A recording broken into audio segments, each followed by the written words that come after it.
inside Fenway Park for Game 1 of this 3-game series between the Red Sox and the New York Yankees. We all know what happened last time the Red Sox were in New York, and a chance for the Red Sox to get a little payback here in this first game of the series tonight against New York. Of course, the Red Sox heading into this game now are 6.5 games behind the Yankees, and certainly the complexion of the American League East has changed. And last we saw the Yankees in the wild card. Red Sox in a much better spot in that area as the Red Sox take the field tonight.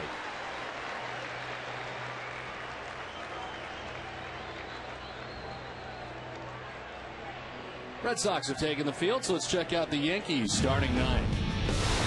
Derek Jeter leads it off at shortstop. Johnny Damon in left field. Mark Teixeira at first base bats third. Alex Rodriguez at third base in the cleanup spot, with Hideki Matsui, the DH, batting fifth. Jorge Posada does the catching, with Robinson Cano at second base batting seventh. Nick Swisher is in right field batting eighth, and Melky Cabrera in center field bats ninth. On the mound for the Red Sox is Brad Penny. Tonight, making his 24th start of the year, comes in with a record of 7-7, 5.22 earned run average, and the opponent hitting at .291. Of course, the last time out against Texas, he took the loss, going 5 2/3, and he gave up 4 runs. His last win came on the 24th of July against Baltimore. The Red Sox defense is brought to you by TD Bank North, and tonight the Red Sox ranked 6th in the league with 68 errors on the season. Mike Lowell will be at third base, Alex Gonzalez the shortstop, Dustin Pedroia at second, and Kevin Youkilis the first baseman. Left to right, Jason Bay, Jacoby Ellsbury, J.D. Drew, and doing the catching, Victor Martinez. Umpire crew tonight, the crew chief Joe West has the plate with Larry Van Over at first base, Sam Holbrook at second base, and Dan Iasanya is the umpire at third. Where available, this telecast can be heard in Spanish by selecting the SAP button on your television remote.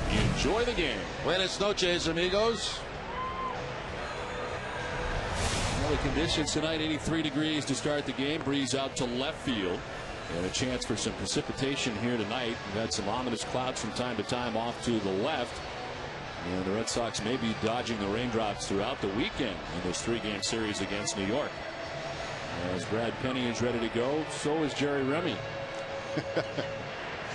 Right back in the house. Well, it's nice to be back, Don. There's no question about that. And I kind of feel for you. What, you get 97 different guys next year? 26, close. 26. Well, hopefully we can put a stop to that right now and get ready for the rest of this season. It's going to be an exciting finish, whether it be the division or the wild card. Certainly will, and it starts here tonight against the Yankees as they invade Fenway Park, and Derek Jeter.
By the pesky ball. Jeter has opened the game with a ground rule double, and he's been on fire. That's 23 hits in his last 41 at bats. He went up there hitting at .331, 5th overall with 15 homers, and that is hit number 162. He is second in the league, 20 behind Ichiro. A little idea of how hot he's going right now. 22 doubles for Jeter.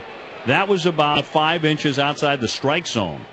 And he went out and got it, knocked it down that line. That wasn't even close to being a strike. Jeter has more hits against the Red Sox than any active player.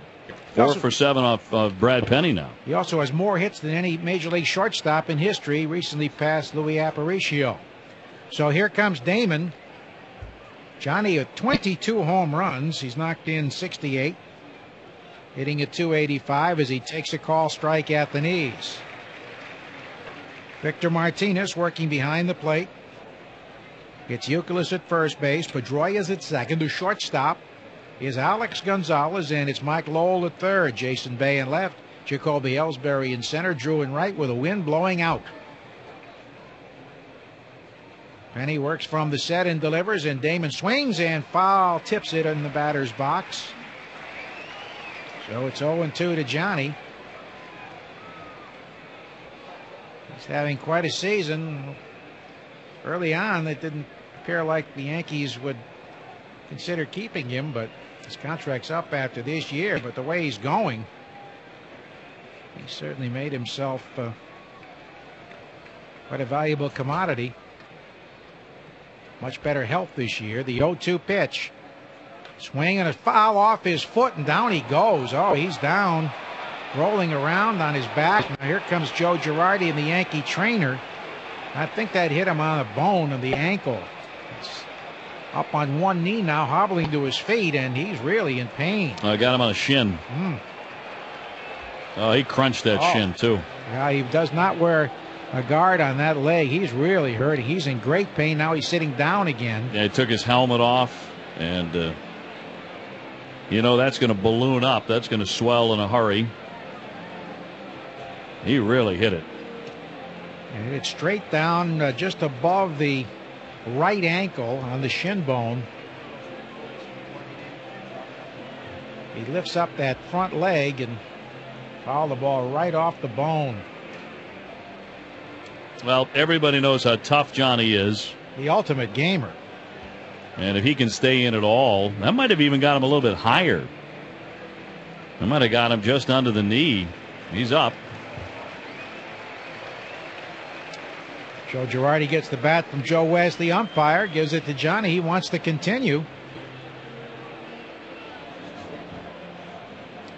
And we've seen him with collisions. We've seen him play in great pain. I bang my knee on the dining room table. I hobble around the house for about 5 hours. You know, big league hitter has to get right back in there. That way too. That's not a bad idea, Joe. God, I learn something from you every day. It works for only a short time. Sympathy wears off quickly. But Damon's back in there with a count 0-2. Here it is. Check swing, strike three, called over the outside corner. Joe West has no sympathy, does he? No. No. Wives don't and umpires don't. Oh. That really looked like a borderline pitch with the naked eye. Well, that was well off the plate. Oh, yes. He also missed one on Jeter on the very first pitch, to be perfectly honest with you. This looks like a big plate tonight. The hitters better be ready to go on both sides. Well, he knows what the time of game is on the average between these two teams. Here's Teixeira, and he takes low ball one. He's the co-leader in home runs with 31, second in RBIs with 89, and he's hitting at .283 with 64 extra base hits to lead the American League.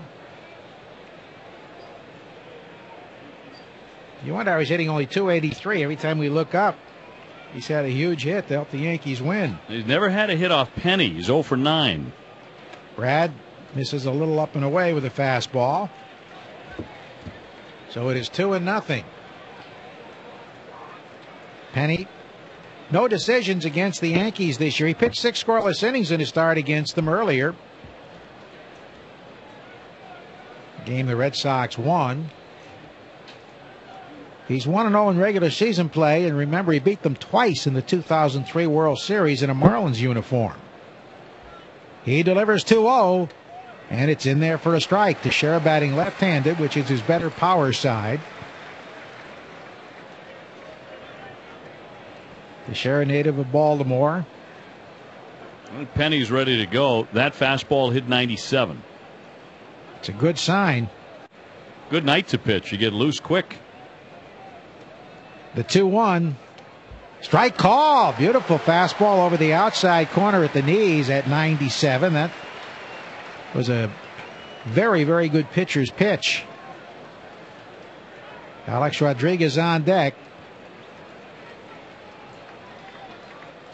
Teixeira with that bat in motion. He was drafted by the Red Sox out of high school, but went to Georgia Tech instead of signing. The pitch, little bit low. So it's gone to 3-2. A-Rod to follow. After that, Matsui. Rob Thompson is the coach at third. Mick Kelleher at first for manager Joe Girardi. Penny to the belt. Jeter leading at second. The 3-2 is swung on, foul back. A very tentative swing. He spoiled that fastball down and in. I think it handcuffed him, and he managed to get a piece to stay alive.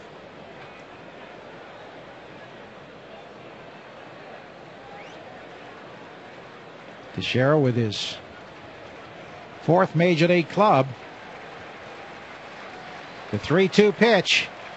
Swinging a foul back to the screen. Again, he barely managed to foul off a pitch. This one up and away at 97. Guns are a little different in different parts, but this is the quickest we've seen Penny throw early in quite a while. Again, his 3-2 pitch. Here it comes. And he takes high ball 4. Well, he made some very good pitches, but couldn't put them away. So the Yankees have runners at first and second for Alex Rodriguez. Of course, hit those 2 big home runs in the recent series at Yankee Stadium against the Red Sox.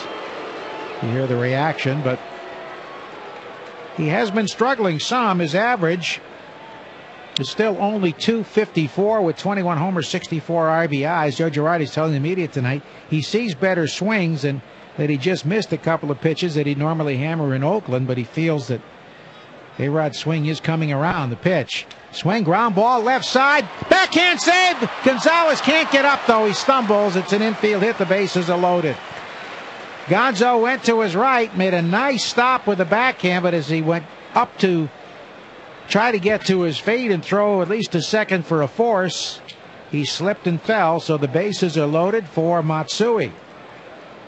Last night, Lester loaded the bases with nobody out. Got a double play ball and a strikeout, escaped with 1 run. Now, if Penny were to get a double play ball, he could get out of this unscathed. Well, Terry Francona said that was the key to the whole thing for Lester last night. You kind of assume that run at third base is going to score some way, and you almost put that one on the board already. Just don't let it become a big inning. Matsui's had more knee problems. Had his knee drained this week. Is ready. And the pitch. He takes a call, strike at the knees. Matsui hitting at .265, but with 19 home runs, 59 RBIs. He does not run very quickly, especially with the knee problems. But the Red Sox would love to turn 2. Jeter at third.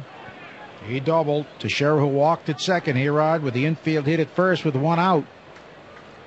The 0-1 to Matsui. Swing and a foul. Third base side out of play. A high fastball that he lined into a luxury box just above the Northeastern University sign. Jorge Posada on deck.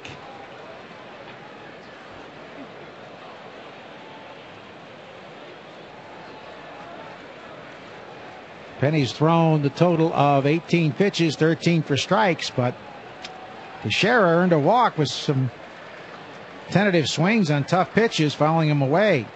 The 0-2. Swing and a foul back to the left of the screen out of play into the State Street Pavilion.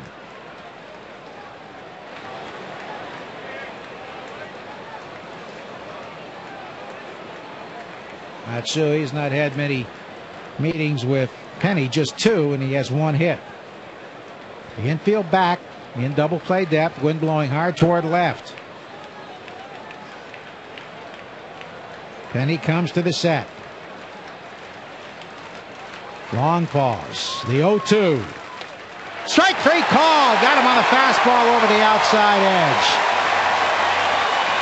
Joe West ringing him up. Second call, third strike this inning.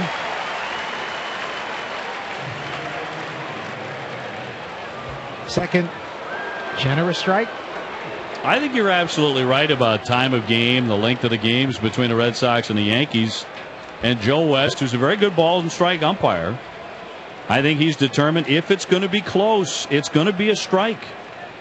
Doesn't necessarily have to be in the strike zone. I think he's established that. And the hitters, I'm sure, are taking note. But he's not out of the woods yet. Here's Posada right on top of the plate as always, getting great plate coverage. He's a .273 with 15 homers. He takes it very high and away, ball one.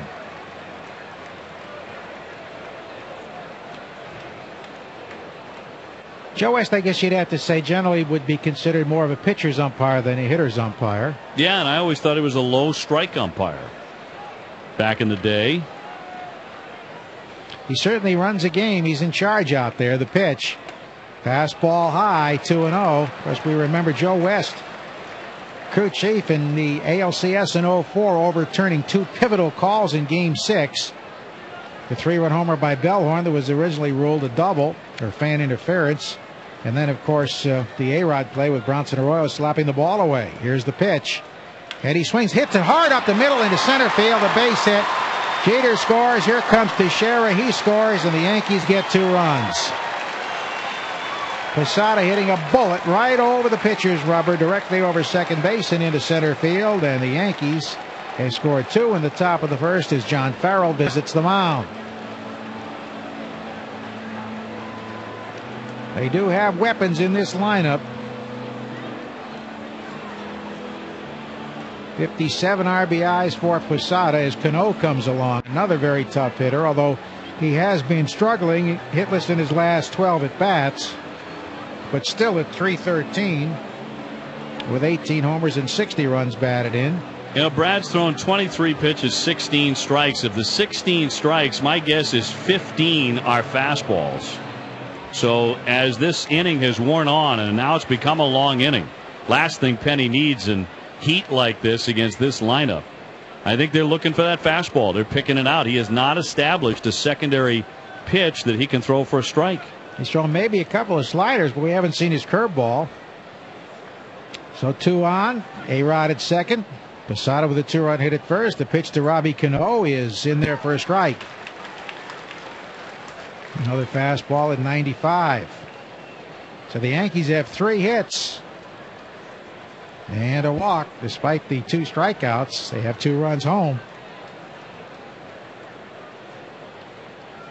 The next one is a little high, 1-1.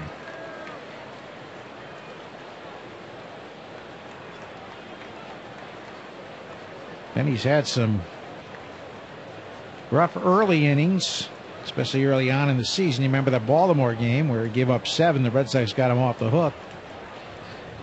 The next one, breaking ball, and that one hits the outside edge of call strike. So there was his curveball, and a pretty good one. Located well.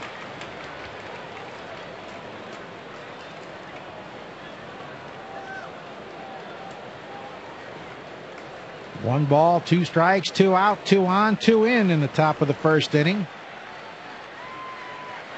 And Cano backs out, asks for time. Well, we've seen the first 12 games, Dave. Cano's playing better second base than we've ever seen him play. Oh, I think he's probably the lead candidate for Gold Glove in the American League, and he's making spectacular plays, making the routine plays. His concentration is way up. The 1-2. Just inside with a fastball. He checked the swing, 2-2.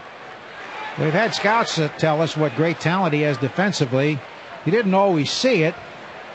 Maybe it was a question of priority, but he seems to really be putting it all together this year. Last year he had the terrible first half, but bounced back with a strong second half, and this year he's been consistent at the plate all season. The 2-2 pitch. Swing, broken back, grounder, hit the second. Pedroia has it, flips to first for the out. That ended up halfway between the first baseman and the second baseman on the grass.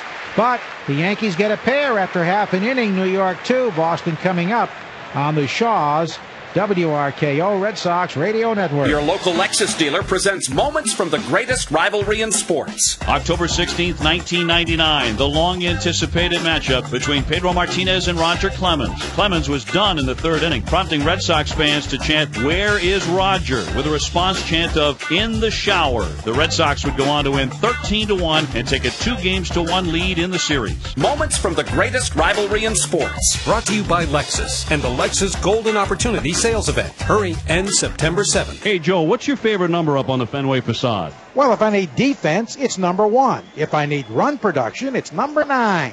And if I need auto glass replacement, it's 1-800-54-GIANT. Good call. They come right to the car, Dave, and they always do the job right. Hey, Sox fans, when you need auto glass replacement, call the number more New Englanders and announcers trust, 1-800-54-GIANT. 1-800-54-GIANT. 1-800-54-GIANT. The new PowerShot SD1200 IS Digital Elf at Staples is Canon's best-dressed camera in 6 colors that'll make you smile. With Digic 4-image processor, 10.0 megapixels, optical image stabilizer, and face detection technology, Canon's PowerShot SD1200 IS Digital Elf is every shade of you. And it's available at Staples. Want to earn free coffee, save on gas, and a chance to score tons of sports prizes? With the Dunkin' Donuts card, you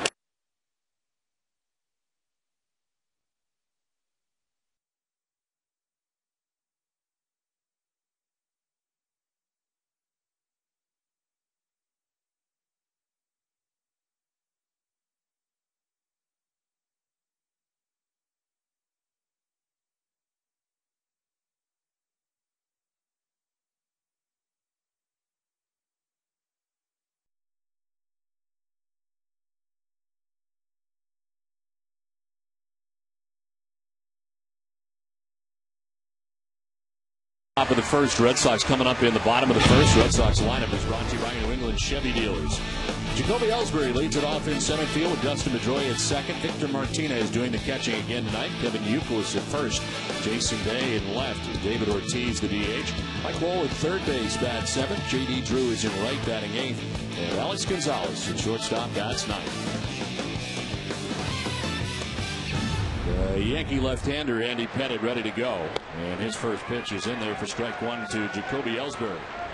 It's the 25th appearance of the year for Andy Pettitte, 9-6 the record, 267 opponent batting average.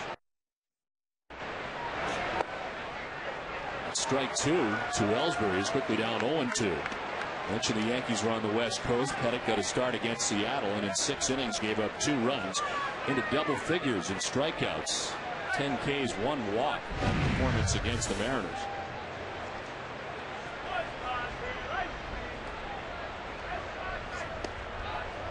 Ball 1 inside that time, and it's 1-2. And so far this year against the Red Sox, he's made 2 starts against Boston. He's 0-1.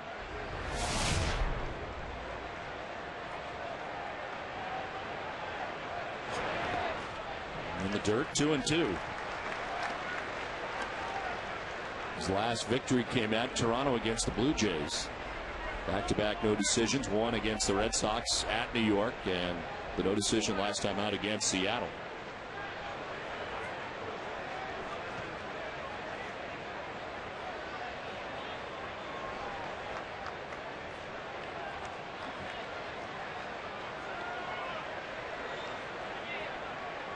August has been the best month for Andy Pettitte in his career overall, 47-19. And here he is again having another good August as this one fouled off by Ellsbury. There's some question in the offseason whether Pettitte was going to rejoin the Yankees. They got him for pretty cheap money, and he's done a great job for him.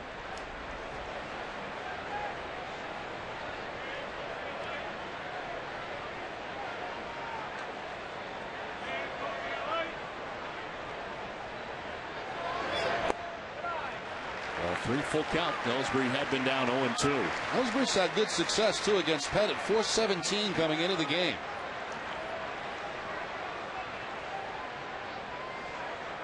Roy on deck, then Victor Martinez. Red Sox try to answer a 2-run top of the first for the Yankees. Ball 4 and Ellsbury's aboard. The Yankee defense ranks 4th in the league. They made 63 errors on the season. Alex Rodriguez will be at third base. Derek Jeter, the shortstop. Robinson Cano at second. and Mark Teixeira at first. We've had a change. Johnny Damon coming out of the game after getting hit in the leg with a foul ball. So Eric Hinsky in left field, Melky Cabrera in the center field, and Nick Swisher in right, and Jorge Posada doing the catching.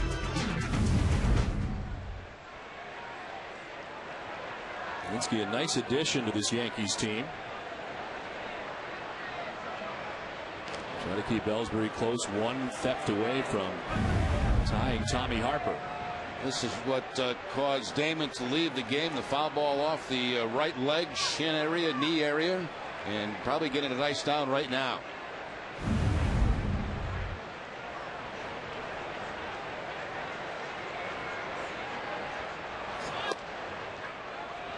Roya takes the strike, and it's 0-1. Well, Andy Pettitte has one of the best pickoff moves ever in the game of baseball, but a lot of guys, what they do against Pettitte is take off on his first move. And a lot of times it takes him a while to get the ball to first base, and even when the throw goes to first, sometimes you can beat it at second base.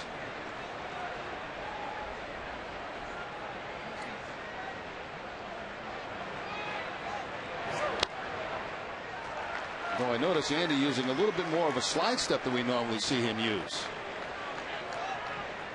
Speed things up here. He misses that time for a ball, and it's 1-1.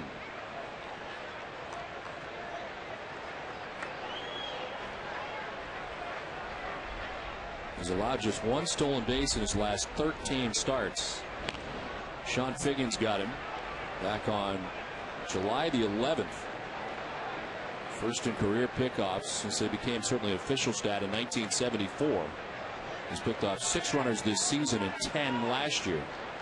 He's been amazing throughout his career. Nobody can pick up his move.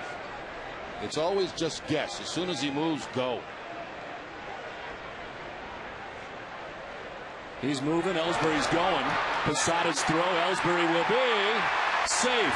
Ties Tommy Harper.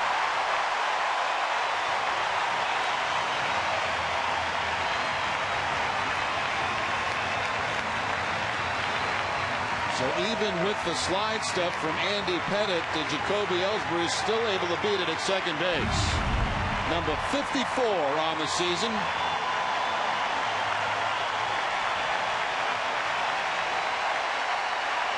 And that's a record that has stood for a long time, Tommy Harper's record.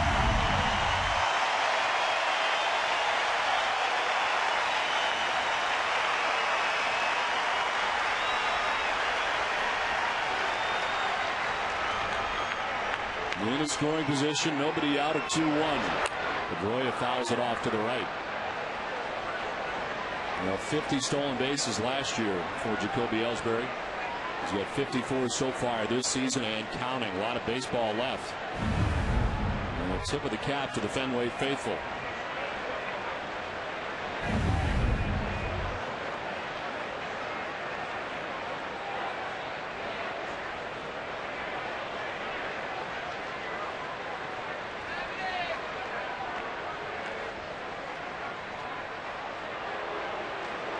They're trying to keep him from breaking the record now. Yeah, he's got Cano at second base, pretty close to that bag to try to keep him honest.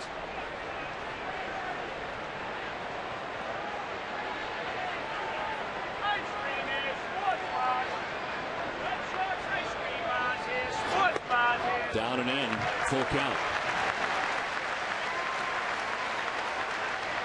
With 54 thefts, it ties him with Carl Crawford. Sean Figgins, B.J. Upton, and in the top 4 as Posada heads out to talk to Pettitte.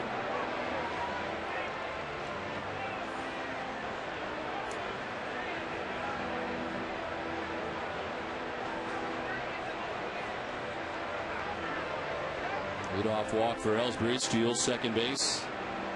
Troy now with a full count.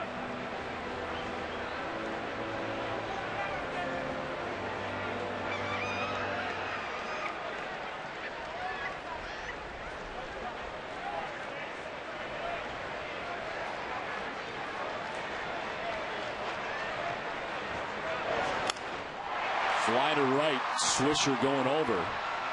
And he makes the catch in right field as Ellsbury tags and easily will take third with now 1 out in the inning. Nice job done by Dustin Pedroia. He gets a fastball away. He takes it to the opposite field and gets Ellsbury to third base with less than 2 outs. See the pitch from Andy Pettit's going to be on the outside part of the plate. The inside out swing by Pedroia, and the ball deep enough to get Ellsbury to third base. I want to remind you that Hess and Hess Express are the presenting sponsors of the Red Sox division rivalry games.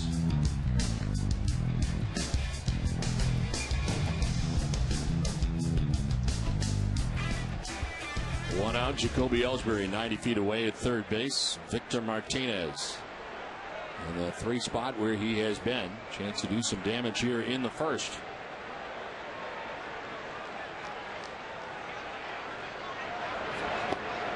Take strike 1 from Pettit. That's one of the pitches we've seen more and more of from Andy Pettit over the last couple of seasons, that curveball.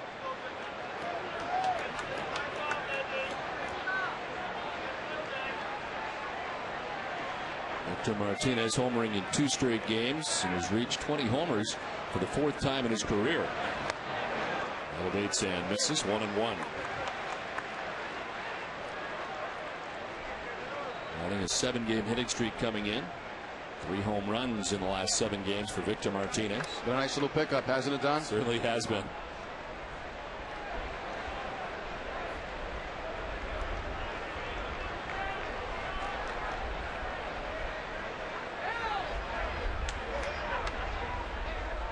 Three-time All-Star.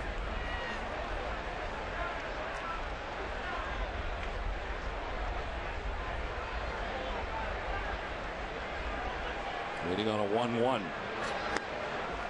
and in, 2-1. The Offensive Player of the Week is brought to you by your Boston BMW dealers. This week's honor goes to Victor Martinez, who in the last 6 games batting at .417, 3 home runs and 21 total bases. Congratulations to Victor Martinez, the Boston BMW dealers Offensive Player of the Week.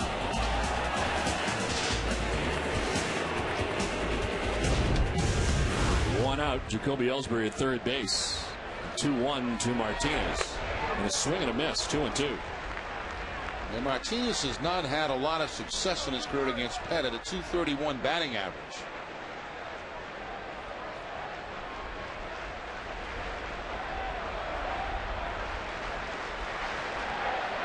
Bruce waits on deck.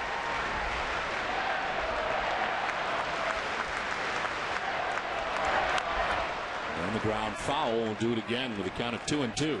Well, it's just with the lead, the 2-0 lead right now. Yankees playing the infield back. Any kind of ground ball to the anybody in the infield, with the exception of the pitcher, would score a run.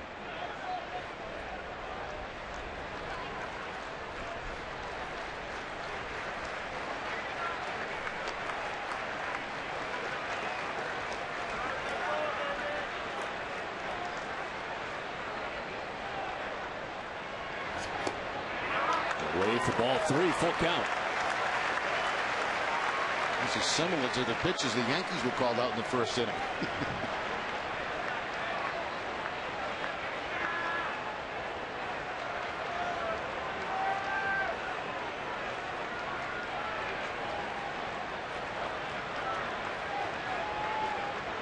This is pitch 20 of the inning. And it's another foul, and Victor Martinez hopping around. Well, it's been dangerous in that batting box early. Johnny Damon going down and out of the game. Now Martinez on top of the slider. This gets him right on the toe.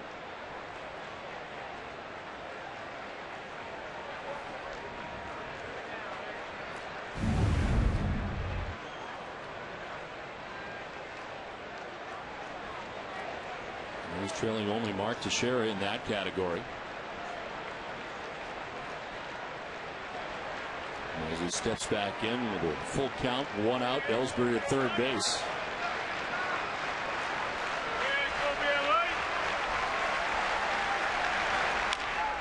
To center field, Cabrera makes the catch on the run. Ellsbury's tagging, throws off line. Red Sox get a run.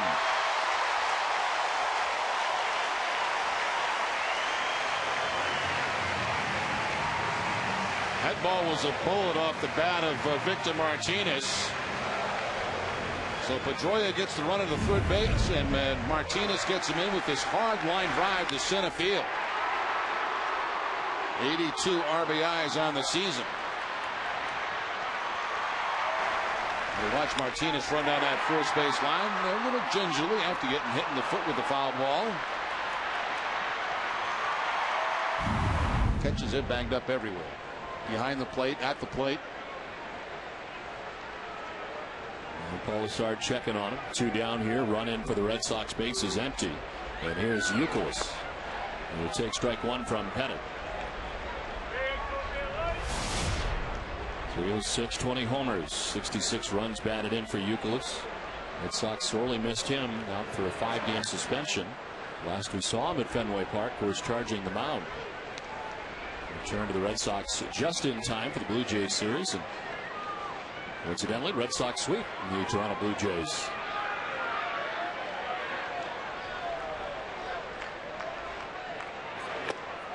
I saw that on film, and I saw Kevin here last week when I visited the ballpark, and I said, you got to break down. Like kickoffs and punts. Yeah. You just can't go flying by the guy. You got to at some point break down, then take him down. The tackle was not that good. Although the helmet kind of served as some sort of a decoy, I thought.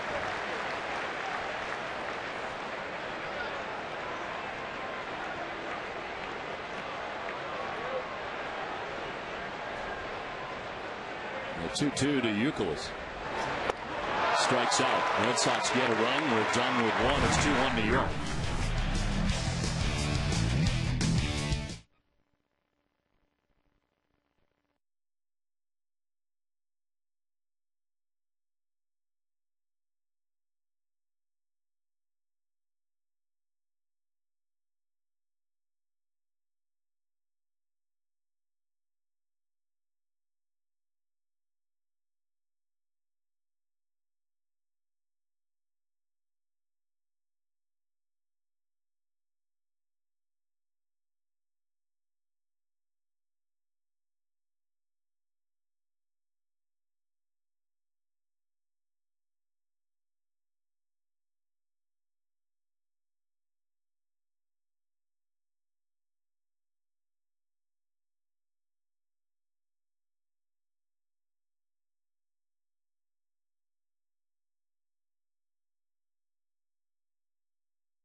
Team store.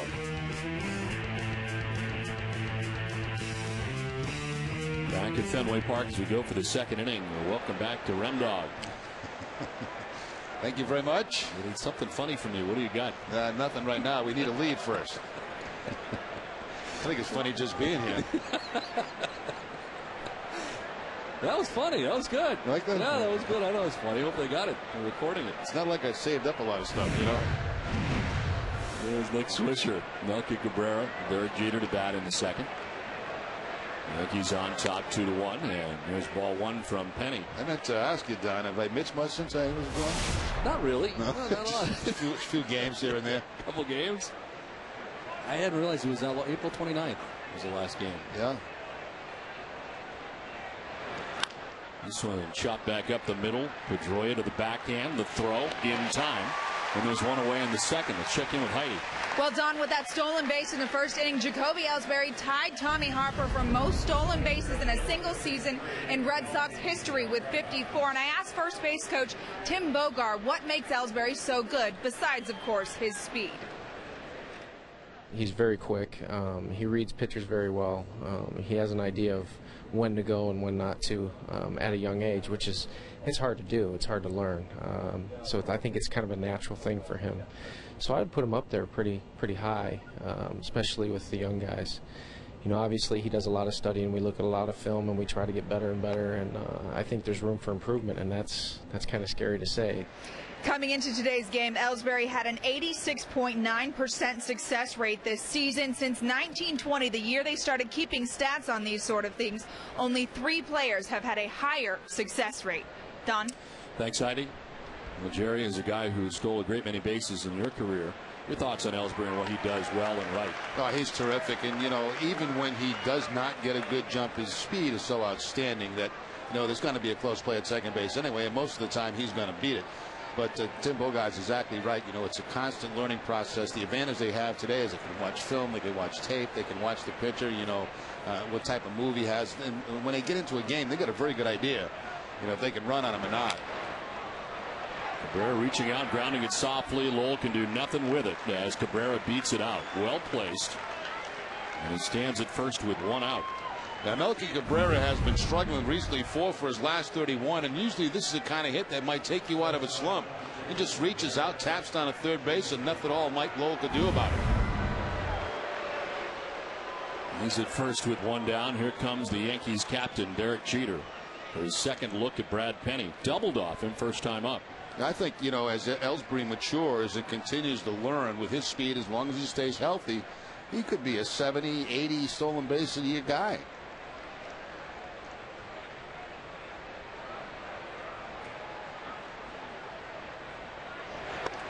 The key certainly for him is to get on base, which he has done very well lately. Easier said than done. And of course spent time out of the leadoff spot for the Red Sox for a while, took some pressure off. That seemed to work and got him back to that top spot pretty quickly, and he has succeeded ever since. One thing I know since I've been going, there have been a lot of different lineups. There have been a couple, like every day. And this one misses for ball 1, 1-1.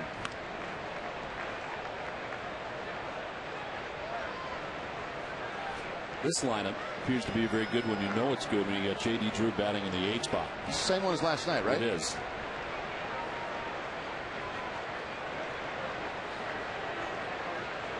They'll trail by a run with the Yankees batting here in the second. A 1-1 coming to Jeter.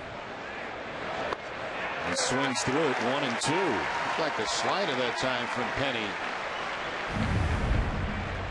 It was, and no contact by Derek Jeter.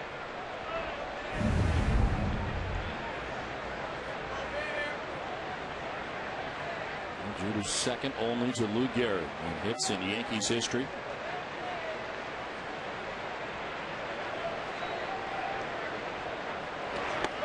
Straightens him up and evens the count at 2-2. As a hit tonight, doubled his first time up.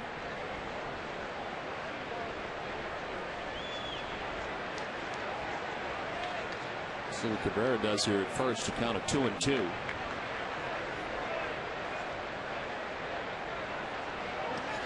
Jeter takes ball 3 and it's a full count. Probably have Cabrera going now on the 3-2 count with 1 out. There's Eric Hinsky, who is now in the game in Johnny Damon's spot, took over for him in left field after Damon had fouled a pitch off inside of his knee.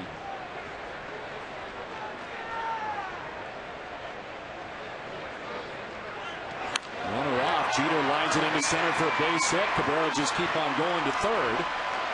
And it's first and third now with 1 down. Second hit of the night for Derek Jeter.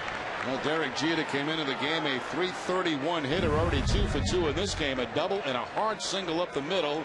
And of course, with Melky Cabrera off at first base, he has no problem making third base. Picks up the contact, sees the line drive, plays in front of him. He makes his own decision and gets to third.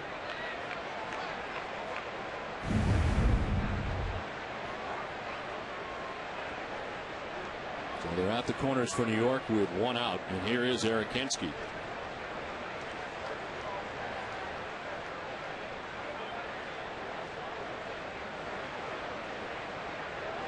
Hinske has struggled lately at the plate. 2 hits in his last 18 at bats. Was acquired from the Pittsburgh Pirates June 30th. Exchanged for a couple of minor leaguers. And played for the Pittsburgh Pirates in 2009. 54 games with Pittsburgh.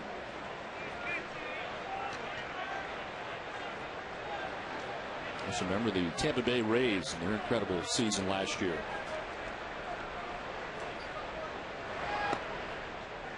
There's a strike over the inside corner, and it's 1-1. Hinske didn't like it.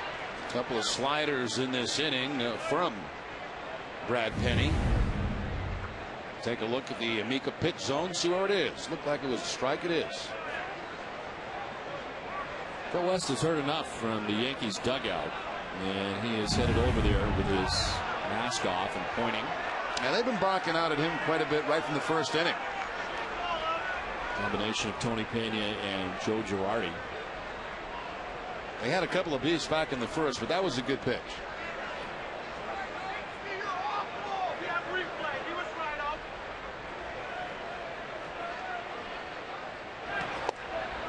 Another strike poured in there by Penny, and it's 1-2. That's the pitch right there. If you're a left-handed hitter, that ball away, anything close you got to be swinging at, especially with 2 strikes. Very generous on the outside part of the plate. Bear at third base, Jeter at first base. The 1-2. Hinske lines it down the right field line. A fair ball. Fan grabbed it. Scoring from third base is Cabrera. They'll stop Jeter at third. An RBI double for Hinske, and a 3-1 Yankees lead. After going away from Hinske, they try to bust him inside with the fastball, but Hinske's ready for it. Hooks it, pulls it right down the line, and it bounces up in the stands for the ground rule double. And after getting Hinske to think away, they try to bust him inside, but he's ready for it.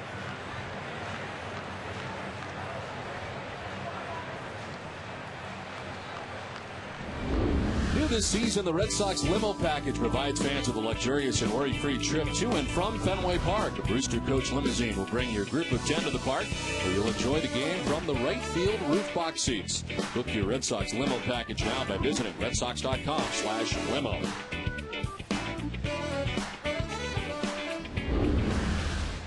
Second and third, 1 out, a run in. A chance here for the Yankees to do some more damage. Mark Teixeira walked his first time up.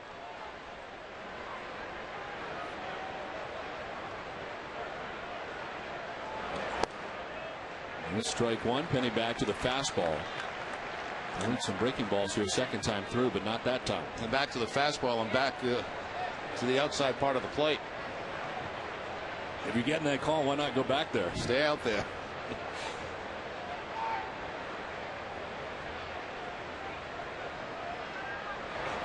Moves it inside this time, and it's 1-1. Back to the breaking ball that time. And he coming in with an even record individually of 7-7, 5.22 earned run average. NESN.com scoreboard. The Rays out to 1-0 advantage against Texas. Line fair down the right field line. This will score Jeter from third. Hinske behind him. Throw goes to second base where it's late and gets away. Lowell's got a dive. There are 2 runs in, and the Yankees lead it 5-1.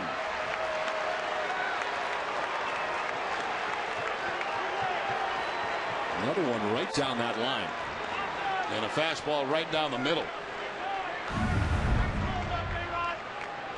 2 men in scoring position. This ball just inside the chalk down that right field line. 2 runs to score. The throw's going to go into second base, not home.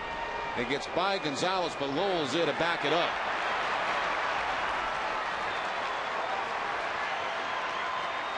Penny's so frustrated he wasn't backing up any place.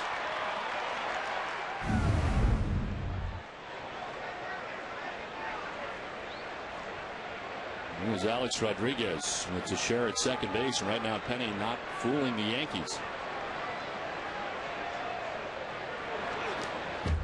This one gets away, and to third base goes Teixeira. A swing and a miss for A-Rod that gets to the backstop.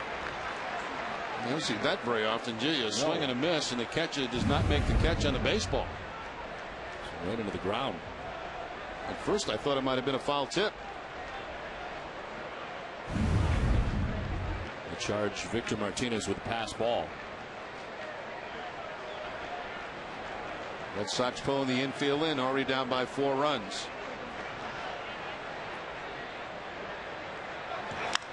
Line fair. Down the left field line to the corner. From third base comes Teixeira. A-Rod headed for second. He's going to be out. So a single and an RBI produces the 6th Yankees run, but gunned down, trying to make it a double. And they're just jumping all over the fastballs right now by Brad Penny. That ball up in the zone just below the New York on the uniform and down in the corner. Nice play here by Jason Bay. He'll pick up his 11th assist of the season as he gets A-Rod at second base. Pedroia making the tag. One hop in Pedroia's glove, then the tag to Rodriguez. Matsui stands in, takes strike one. Michael Bowden just up. He is up in the pen. Red Sox recalling Bowden today from the Paw Sox. Also activating Rocco Baldelli from the 15-day DL. They optioned Brian Anderson to Pawtucket and designated Fernando Cabrera to make room for both, and we may see Bowden early in this one.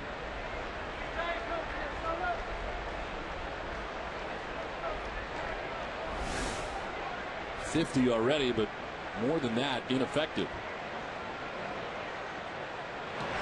Matsui with a high fly ball to right field, sending J.D. Drew back to the bullpen, where he makes the catch in front of the wall. Well, the Yankees score 4 times and take a 6-1 lead.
Scoring twice in the first, 4 times in the second. They lead at 6-1.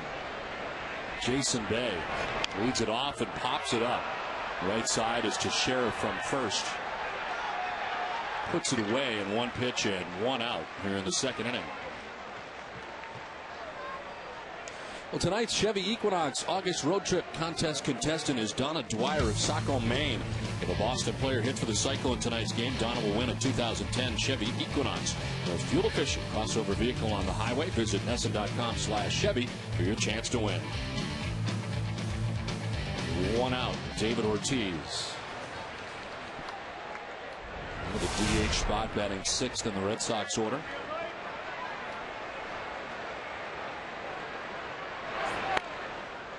Amazing to think that Ortiz, who bats now 6th, still has very good protection around him. Jason Bay hitting in front of him and Mike Lowell hitting behind him.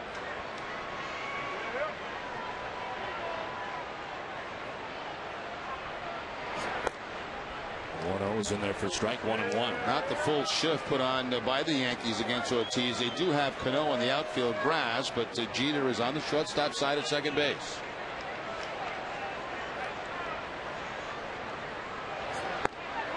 Ortiz down to the count 1-2.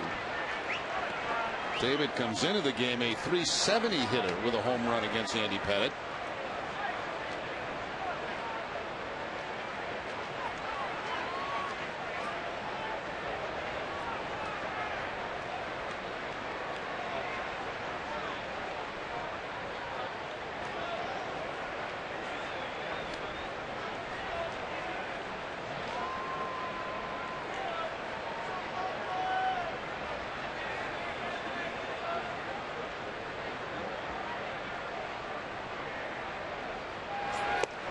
Away, and it's 2-2 to Ortiz. David Ortiz on the road trip, 7 for 20, had 4 home runs on the trip. The home run swing is back. David with 19 right now.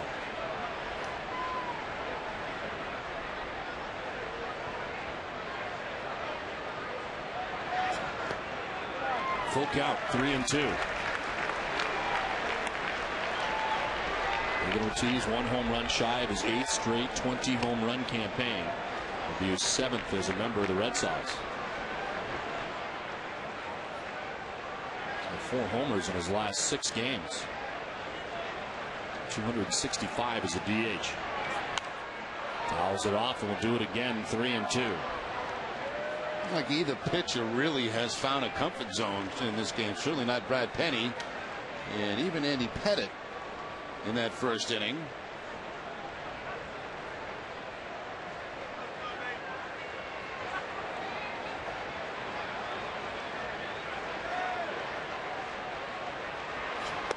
He walks Ortiz with 1 out. And it's the second walk served up by Andy Pettitte.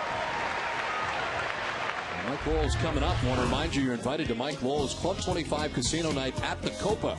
Join Mike Lowell and some of his teammates for an exclusive night at the Copa 1 hour after the Red Sox game on Sunday, August 30th. This charity event includes casino games, great food, drinks, and music at the House of Blues. Proceeds benefit the Mike Lowell Foundation charitable programs. For more information, call 617-226-6440 or email gborson@redsox.com. Mike Lowell takes strike 1. 14 homers, 60 runs batted in, and a .297 average. 18 RBIs in his last 18 games.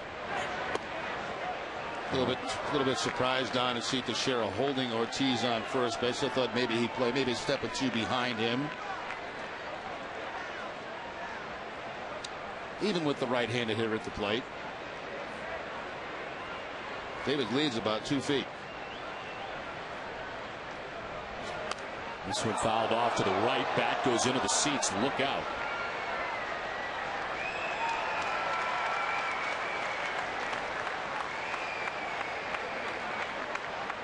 Ball went one way, bat went the other. A little more pine tar here for Mike Lowell. Fortunately, nobody hurt in the first couple of rows.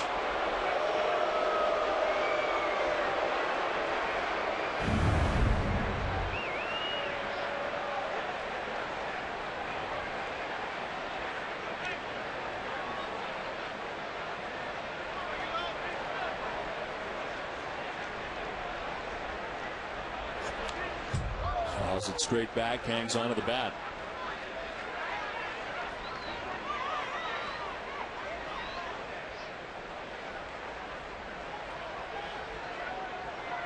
With a 5-game hitting streak coming into tonight's action. 5 for his last 19. That's with Ortiz at first, 1 out.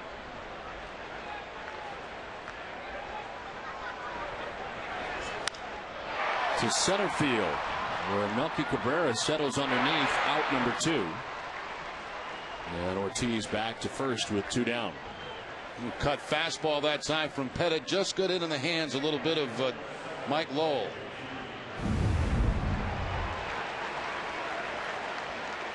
So those hands come in very close to the body and tough to generate a lot of power that way.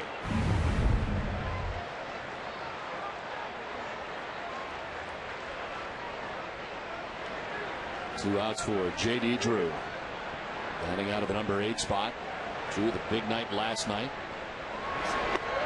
As he takes ball 1 inside, J.D. matched a career high with 4 hits. 4 for 4, 2 home runs, 3 runs batted in.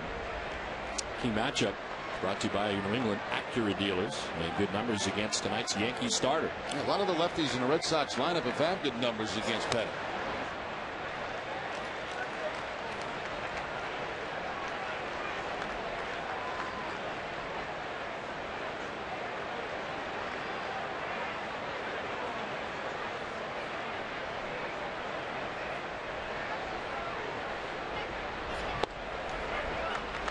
All 3-3-0. Posada had to reach back on that one. And now with the 2 outs and the left-hand hitter at the plate, they do have to share at first base, playing behind David Ortiz.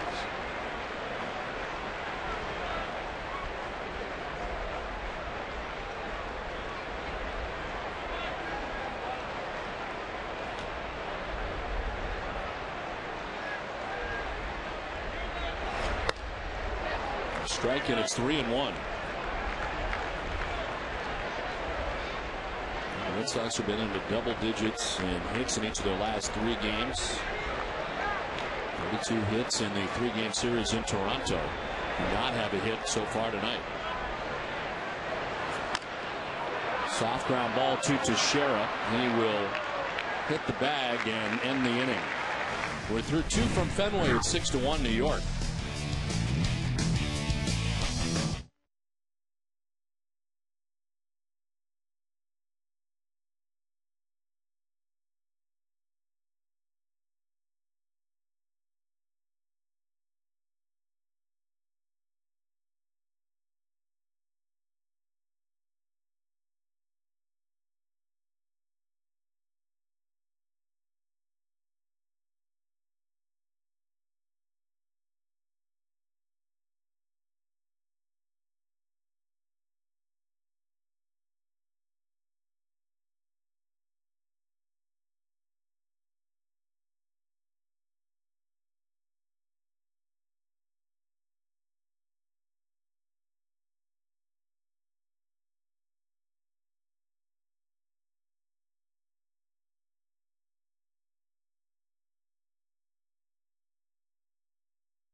Personally, along with Red Sox Nation, welcome back to Rem Dog.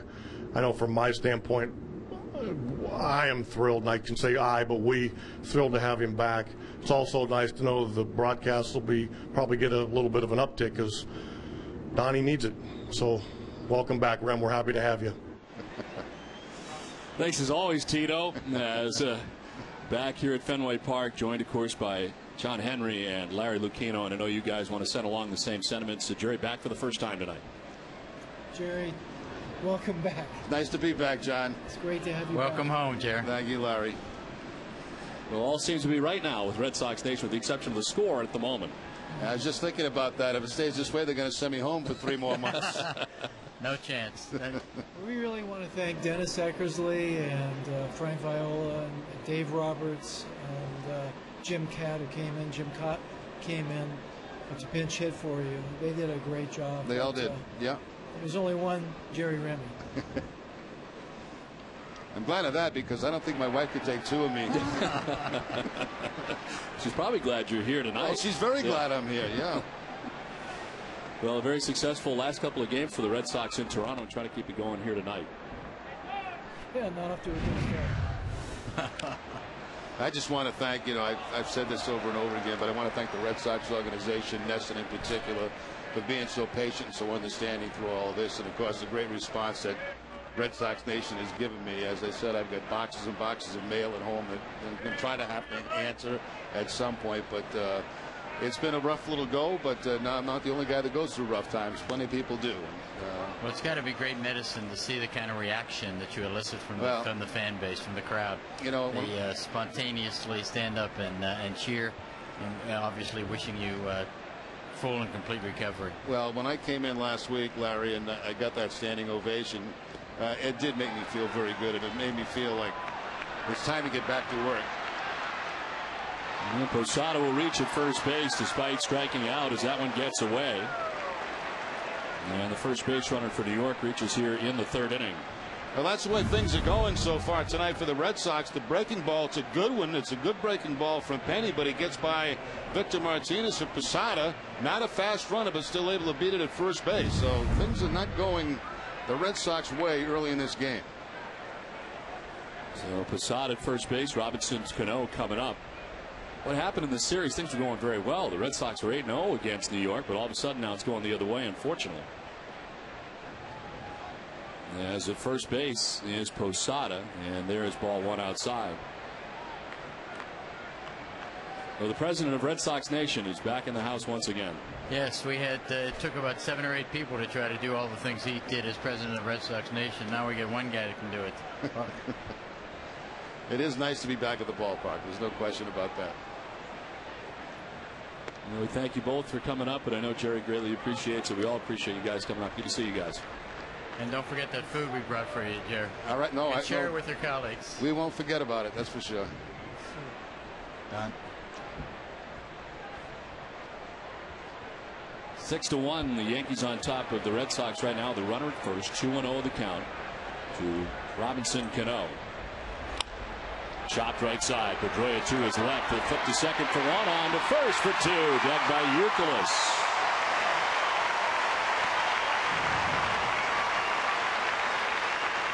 Well, this combination right here of Pedroia and Gonzalez is going to be one heck of a double play combination. See how Gonzalez comes down a little bit down low, make sure that runner gets down Posada, and then throws a strike to first base to Youkilis to get the double play.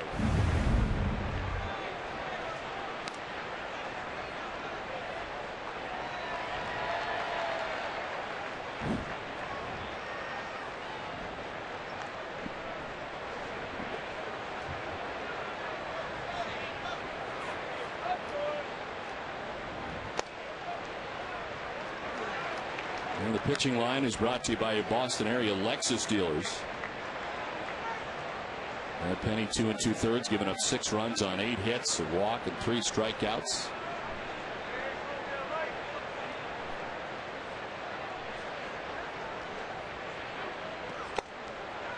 Framed by Martinez, but now Joe West not calling strikes. And Penny's probably saying, wait a minute, that's been a strike all night long.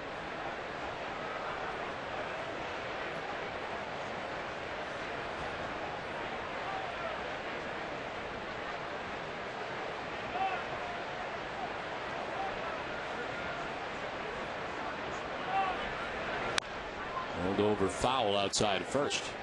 Looked like a changeup that time from Brad Petty. So we've seen his fastball, we've seen his curveball, his slider, and now most recently right here the changeup.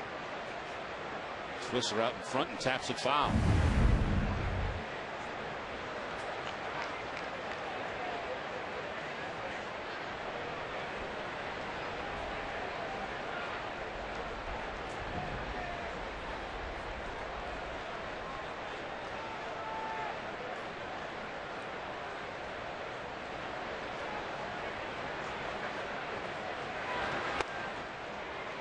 Inside 2-2.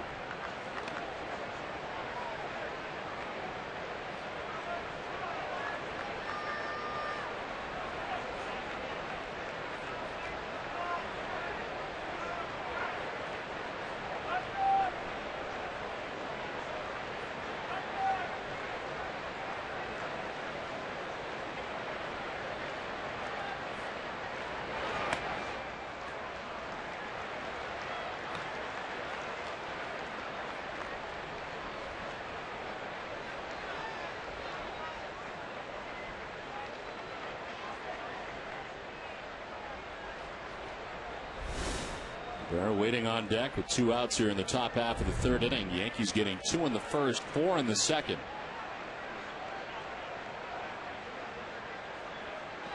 Swisher strikes out. Kenny battling back here in the 3rd. The Yankees lead it 6-1.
Wow.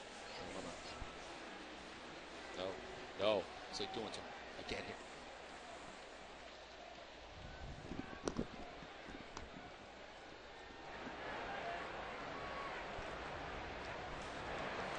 Last half of the 3rd inning as Alex Gonzalez leads it off for the Red Sox.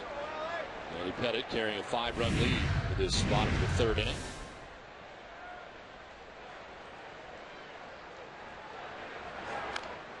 Gonzalez rolls it over foul and is down 0-2.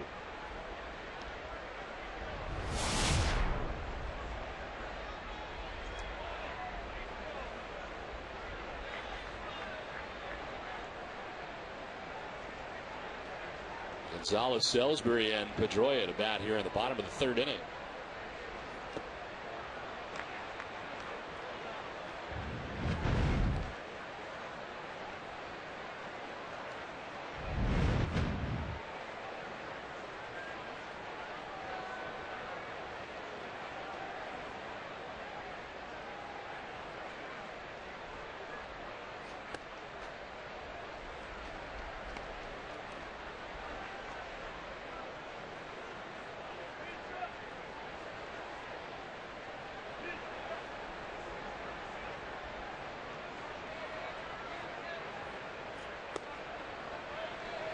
Two and two to Gonzalez.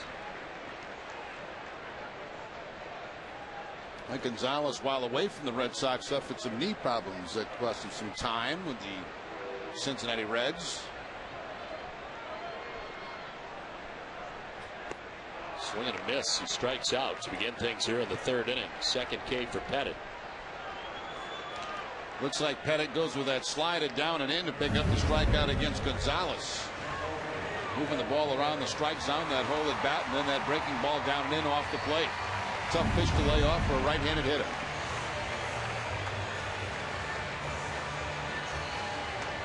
One down is back up top for Jacoby Ellsbury. Walked in the first inning, stole his 54th base of the year, and tied Tommy Harper.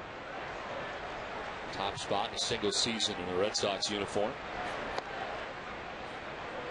Send it down to Heidi.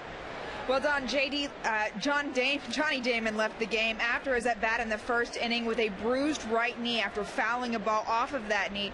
He did not get it x-rayed. He is listed as day-to-day. Don? Okay, Heidi. This one fouled down the first baseline. If I had to guess, day-to-day will probably be tomorrow for Johnny Damon. If he gets some ice on that thing, try to keep it swelling down, I wouldn't be at all surprised he's back in the lineup tomorrow. McKinsky in left field now. He's already contributed with an RBI double as part of the second inning attack for New York. Number 2 is up top for ball 1, 1 and 2.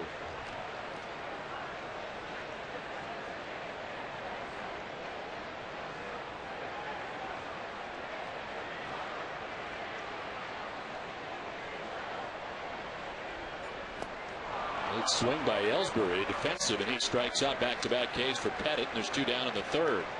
I mentioned, Don, both pitches, early in the game having a tough time getting their comfort zone, but right now Andy Pettit's getting in there. Once he gets ahead of Ellsbury, he can throw that breaking ball up off the plate and get those left-handers adjacent.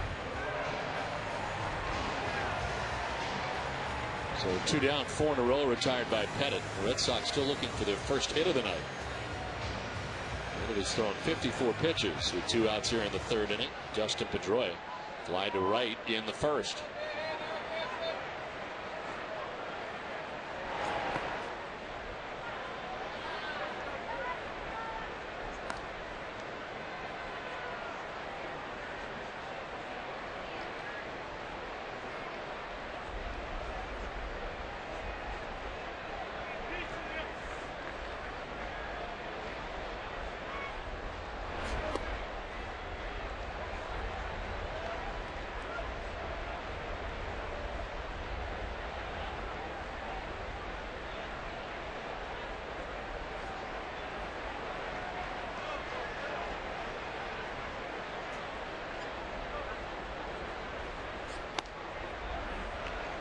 Two, 2 and 1.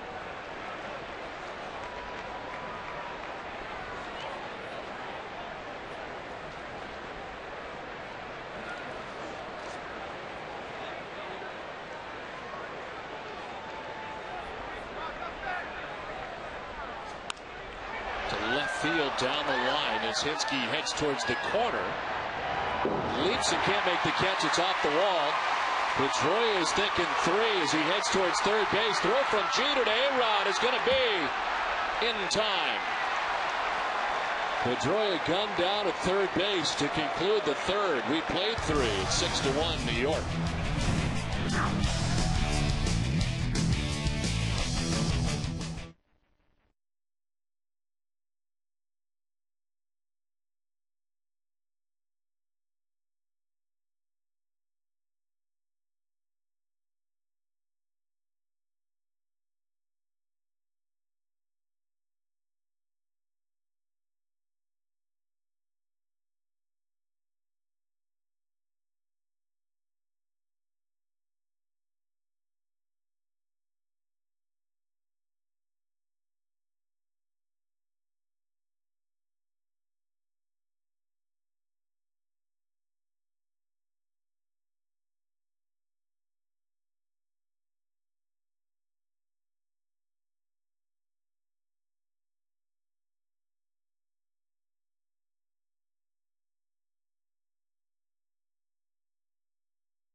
the Green Monster, where fans will enjoy gourmet food from celebrity chef Todd English. Select packages include front row center monster seats, an autographed Boston Red Sox jersey, a pregame tour, and a chance to watch batting practice from the warning track. For your tickets, call the Red Sox Foundation now at 617-226-6800.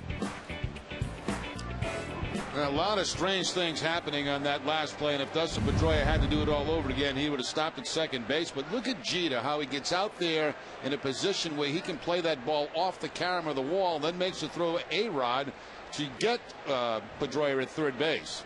First of all, I think Hinsky messed the ball up out in left field. Looked like he was going to catch it. It hit off the wall, but a good play by Derek Jeter.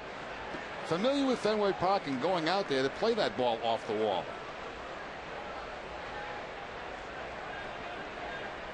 So the first hit of the game off Andy Pettitte, but Pedroia gunned down at third base to end last inning. As Melky Cabrera standing in with a count of 1-1. Cabrera reached on an infield hit first time up.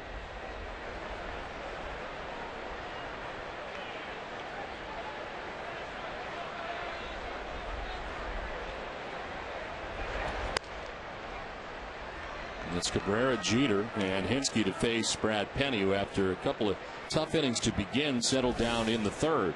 With the pitch count very high at 67 at the moment.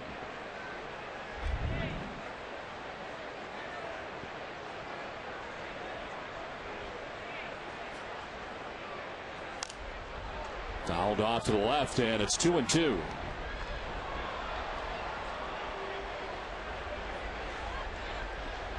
The only good news out of that play to end the last inning, the Red Sox did pick up their first hit of the night.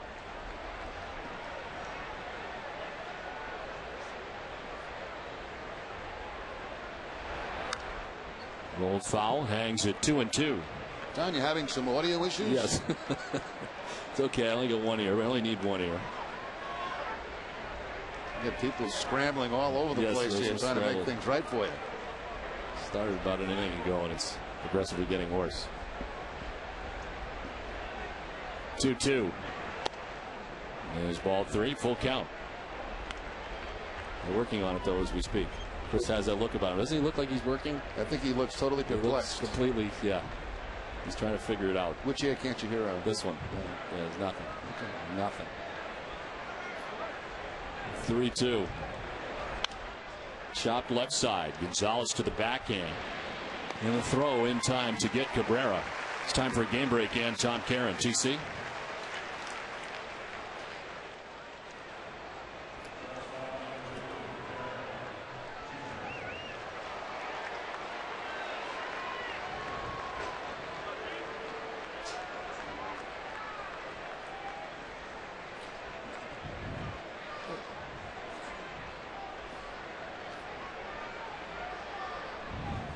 Back here at Fenway, 6-1. The Yankees have the lead with one out here in the fourth inning. Breaking ball down and away for ball 1 to Derek Jeter. Okay, I'm back. I didn't want to do more play-by-play. I went from 1 ear to 0 ears. Right. Did Tom Caron throw it back to us? Yes. He did. Yes. I wasn't part of that. I didn't have anything. Zip. I picked you up. Did a good job. 1-0. Jeter swings through it. It's a ball and a strike.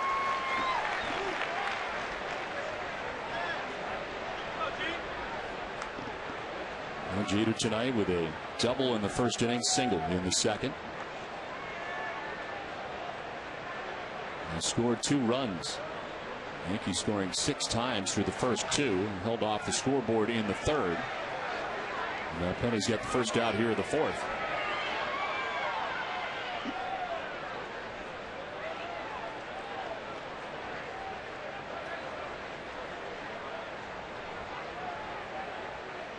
Five for 8 for Derek Jeter against Penny in his career.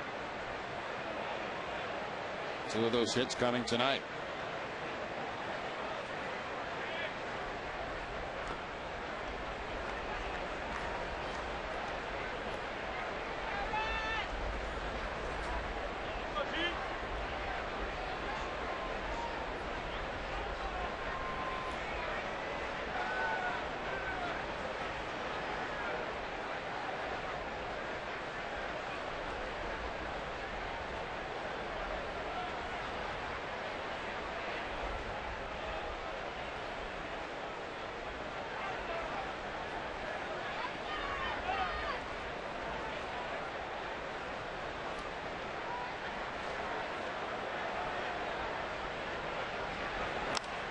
Jeter to right field as J.D. Drew back a step or two is under it and makes the catch for out number 2. And Penny's got 2 outs here in the 4th inning.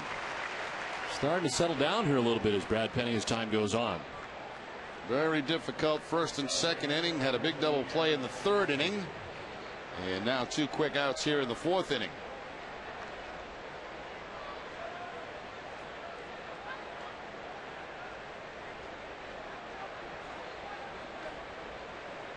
So 2 outs for Eric Kinski. His first at bat was in the 2nd inning.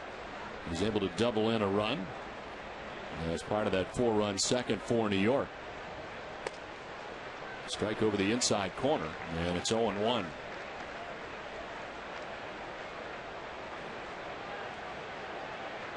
Red Sox have won each of their last 7 games against the Yankees here at Fenway Park. Longest home winning streak for the Red Sox against the Yankees since 1990.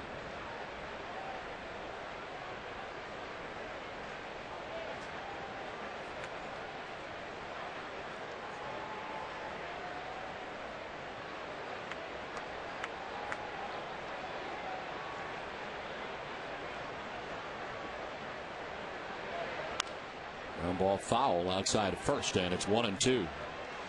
Tonight, after our Red Sox coverage, tune in to Nesson for Sports Desk, presented by FW Webb. Find FW Webb's bat centers at frankwebb.com. Host Cole Wright breaks down the Pats' performance versus the Bengals. Brett Favre makes his Vikings debut. Plus, Peabody opens up Little League action. It's all coming up tonight on Sports Desk, brought to you by Frank Webb Bat Centers, where August 28th and 29th are tax-free in all showrooms. 1-2. This is inside. 2-2. But those Packers fans are real happy that Favre's going to Minnesota. Yeah. Is he ever going to retire? No. Well, he will, but he'll just come back.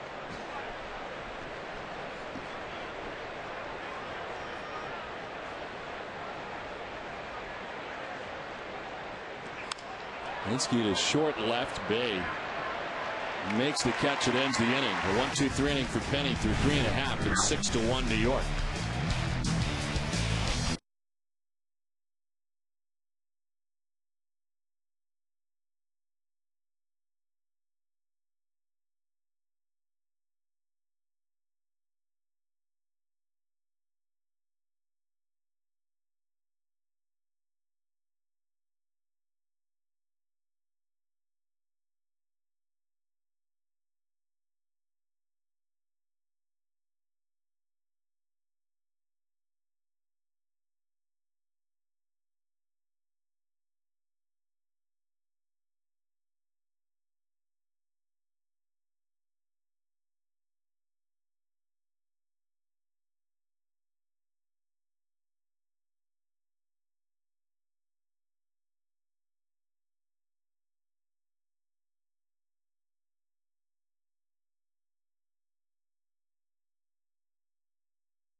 Is brought to you by Aflac. We've got you under our wing. The question tonight is, who is the last Red Sox pitcher with 5 wins in a season versus the Yankees? We'll have the answer for you a little bit later. We head to the bottom of the 4th inning, and Victor Martinez leading it off for the Red Sox as he takes strike 1.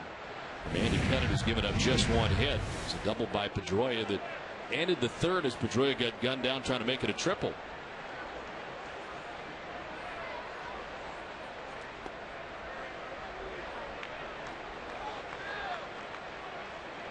Hector Martinez lined out center field, a sacrifice line out that scored Jacoby Ellsbury in the first inning with the only Boston run. His 82nd RBI of the year. Now sends one on the ground to Jeter at short. There's one away here in the bottom of the fourth.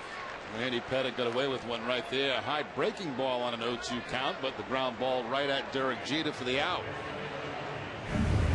Pettitte wanted to make a better pitch than this on an 0-2 count. Leaves that breaking ball up, but the topspin ground ball to Derek Jeter. The first out here in the fourth inning.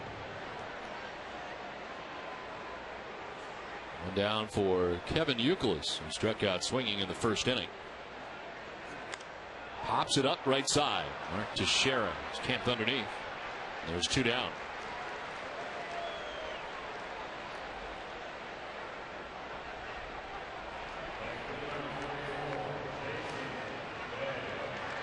So 2 away, and Jason Bay coming up.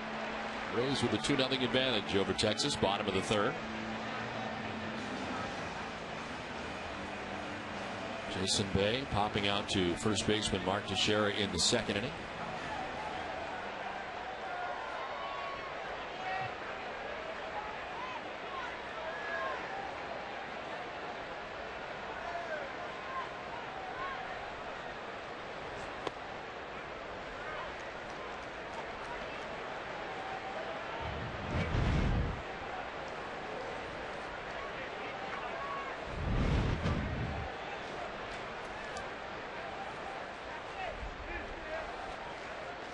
Andy Pettitte doing a lot of shaking off with Jorge Posada on the first two pitches here to Jason Bay.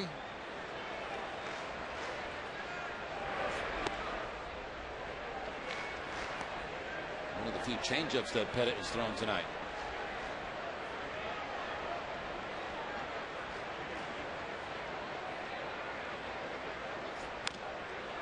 Is it over foul? It's 1-2. Andy Pettitte coming into tonight's action with a 9-6 record. Last year a 14-game winner. It's 14-14, finishing at 500 last year. 33 starts. His third year back now. His second stint with New York. Mostly 3 years mixed in between spent in Houston.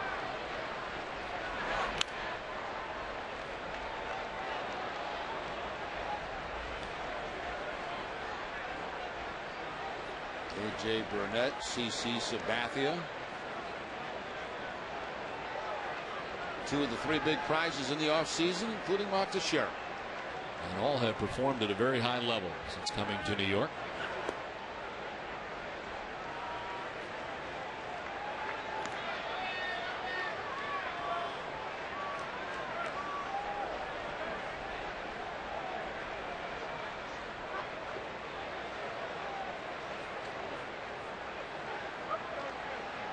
Two down, bases empty, and a 2-2 to Jason Bay. Missing for ball 3.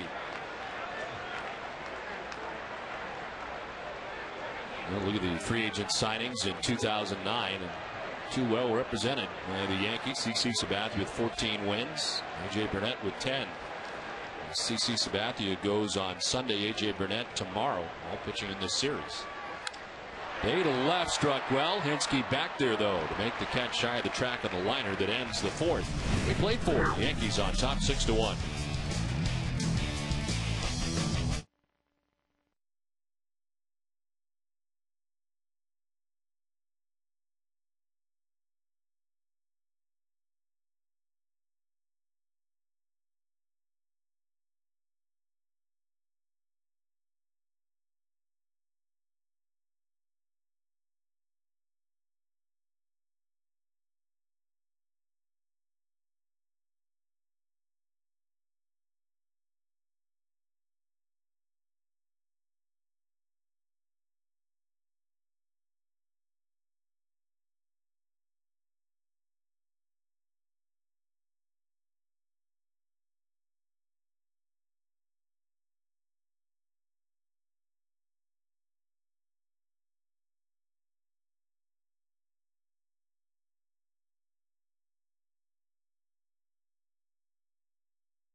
$50 thanks to Ace Ticket. And remember to get your Red Sox tickets at aceticket.com.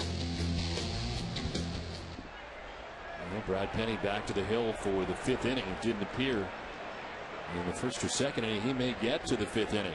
He's quieted down to at least slow this Yankees offense after they scored 6 times in the first 2. And a relatively quick 3rd, a 1-2-3 4th. His 83rd pitch of the night is a 1-0 to Mark Teixeira. Well, one thing that's helped him over the last couple of innings, he's mixed in a few more breaking balls, whether they be curveballs or sliders.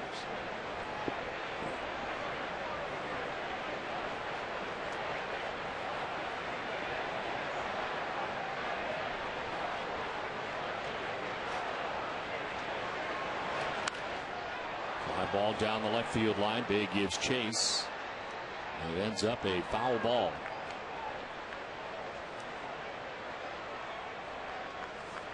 Meanwhile, on the other side, Pettit has given up just 1 hit through the first 4 innings. And they were able to erase that hit with the run of Dustin Pedroia being thrown out at third base.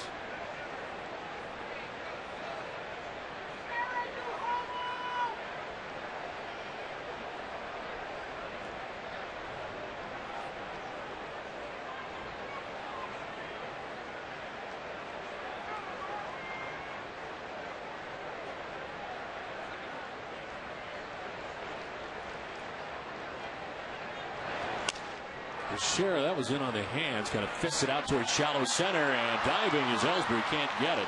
But backed up nicely by Drew, and Teixeira with a single to start the 5th. 3rd time he's been on base tonight. A walk, a double, a drive in, 2 runs, and now it sounded like a broken bat base hit. Nice effort by Jacoby. Ellsbury hits a part of the glove, but then gets by him.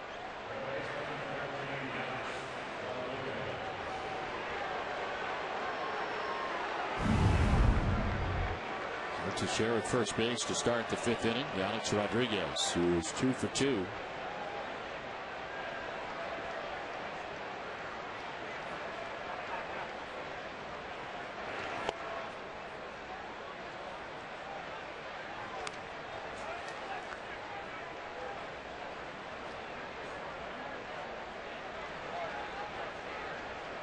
Since coming off the DL on May 8th, 21 home runs, 64 RBIs. In 88 games, he's coming off the DL. Clearly, when the Yankees started to take off, isn't it, Don? When Rodriguez get back in the lineup in their bullpen, got the cell straightened out. And you got Mark Teixeira, who had started off extremely slow going. As soon as A-Rod got back, Teixeira's numbers changed quite a bit. In fact, since May 8th, when A-Rod returned, he's hit a .305. Around 200 at that point. In there for a strike 2, and it's 1-2.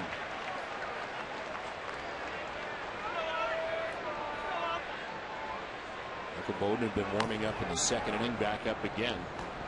The knock always on A-Rod is, can he do it in a timely fashion as far as when he hits? This year 64 RBIs this season, 34 have either tied the game or given the Yankees a lead. So he has had timely hits this year. Hits one here deep to left field. Back goes Bay. The ball is high off the wall.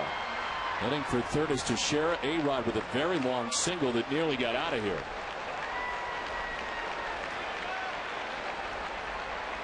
That's about as long a single as A-Rod's going to have. Yeah, Joe Girardi's going to come out and question this. It's a breaking ball, almost a one-handed swing by A-Rod, who puts it right at the top of that left field wall. And from that angle, it looks like that was the correct call. Girardi's going to talk to a couple of the umpires, see if they can discuss it and get a better look at it, maybe on replay. But from our vantage point, and our replay, certainly looks like it was the right call.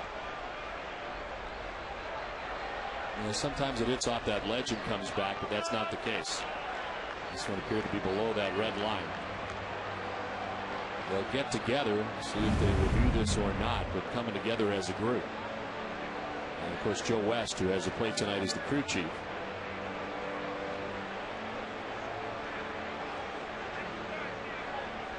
And they'll remain at first and third. They got it right.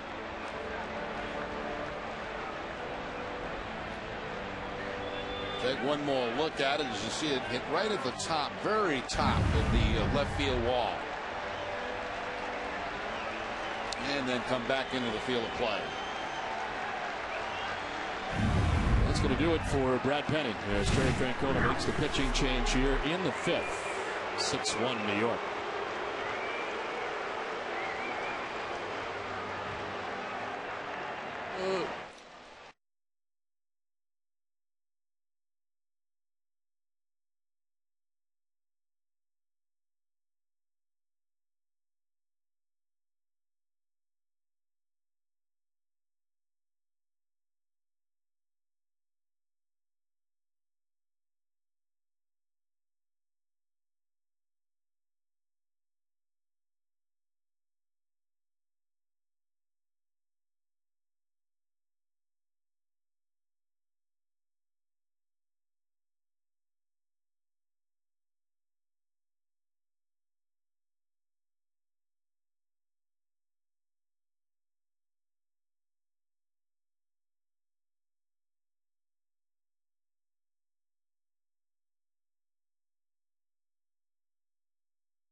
This pitching change is brought to you by Danvers Bank, proud sponsor of things that make sense. Now open in Central Square, Cambridge, and coming this fall to Boston's Back Bay.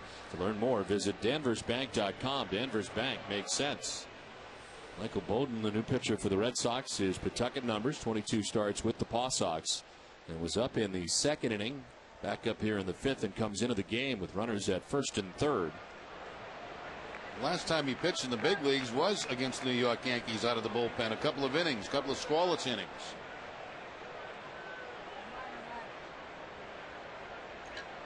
His major league debut and a start August 30th of last year against the Chicago White Sox.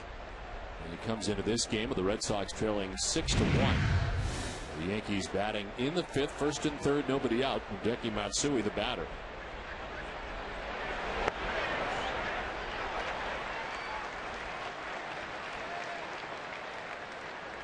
So he struck out in the 1st inning, fly to the warning track in the 2nd inning. J.D. Drew with his back to the bullpen wall out there made the catch.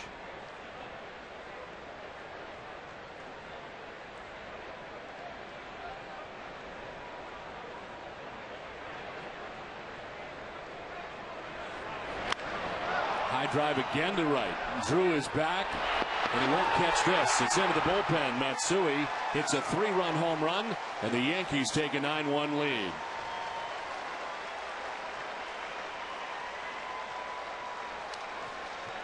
Well, Bowden tries a changeup, and the changeup's going to be right over the middle of the plate, and Matsui with a hard line drive into the Red Sox bullpen. There's the change, there's the location, and Matsui's all over it. So the Yankees have their hitting shoes on tonight.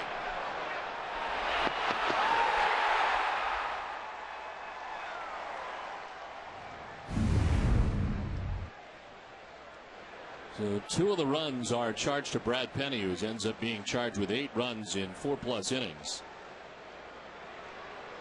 And here is Posada, who takes ball 1. For Penny now in 4+, 10 hits, 8 runs, walked 1, struck out 4, and threw 89 pitches. He's in trouble out of the gate tonight. He's got 2 in the first, 4 in the second, and 3 so far here in the 5th. Still nobody out.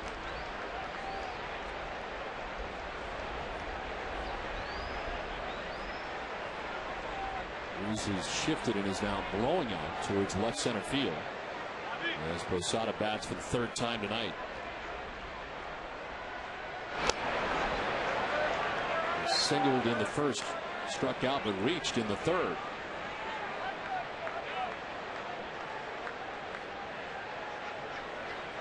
They form the pull as they move Ellsbury a step or 2 towards right center. Gap out there in left center.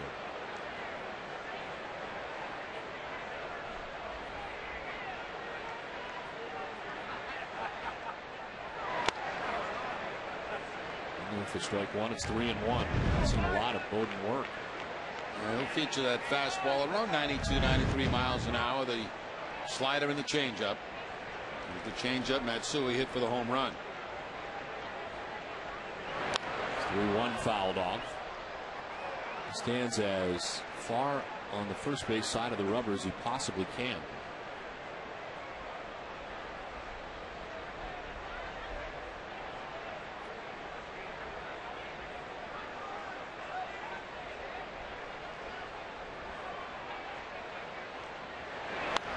Late swing and a foul. Still 3-2. Kind of a strange trip for the Yankees, isn't it? They were out west. Yes. Flew back, had an off day here yesterday in Boston.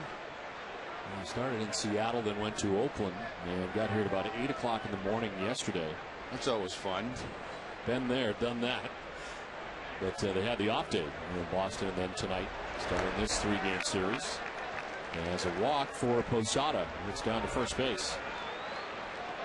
On for the 3rd time tonight.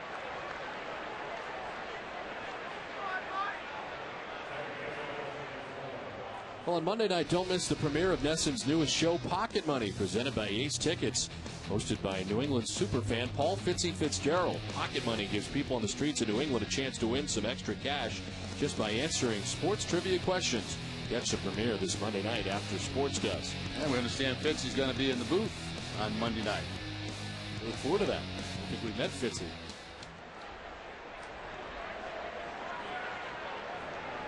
Robinson Cano with Posada at first.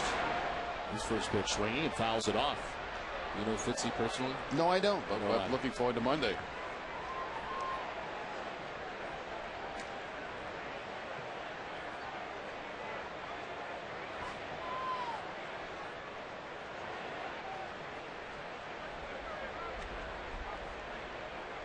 Cano was grounded out twice, last time into a double play. This one gets away from Martinez, and Posada will take second base.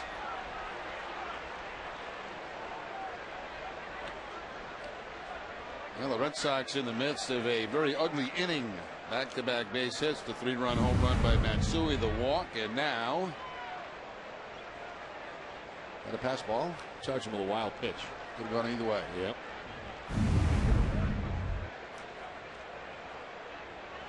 Gets Posada into second base and into scoring position with still nobody out. Swing and a miss, and it's 1-2.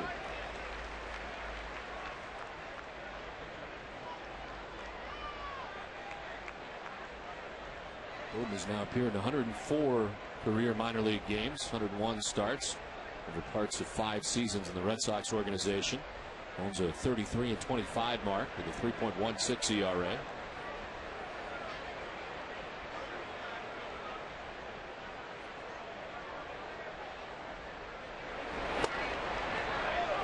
Inside for ball 2, 2-2.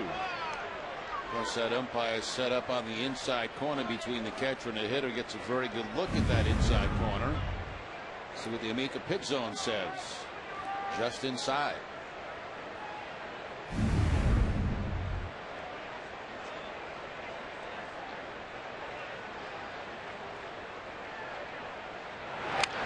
Cano with a line drive into left center field for a hit. Posada being waved around. He will score the 10th Yankees run. As into second with an RBI double goes Robinson Cano, and it's 10-1 New York.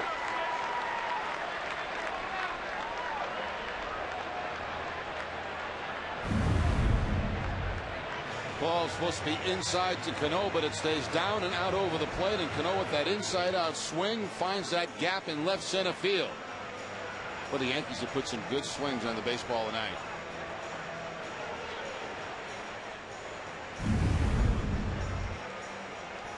Still nobody out here in the top half of the fifth. 4 runs have scored for New York.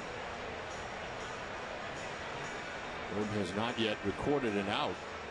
He's given up the 3-run home run with the 2 inherited runners scoring. A walk and now an RBI double. Here is Nick Swisher, who is 0 for 2. He was grounded out second and struck out swinging.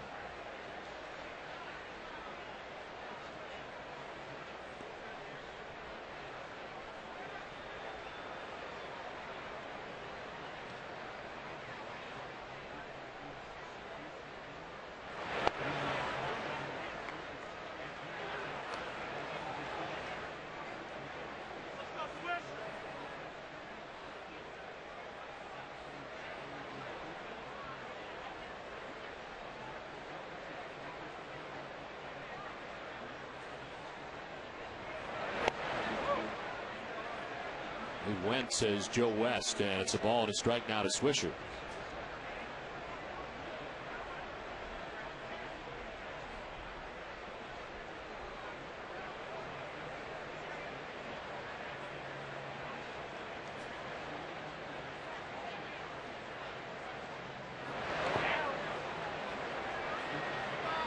A lot of changeups being thrown right now by Michael Bowden. I don't remember him throwing that many changeups. First time we saw him this year. Couple in this at bat, and he ends up bouncing it up there to Nick Swisher. Nice block by Martinez.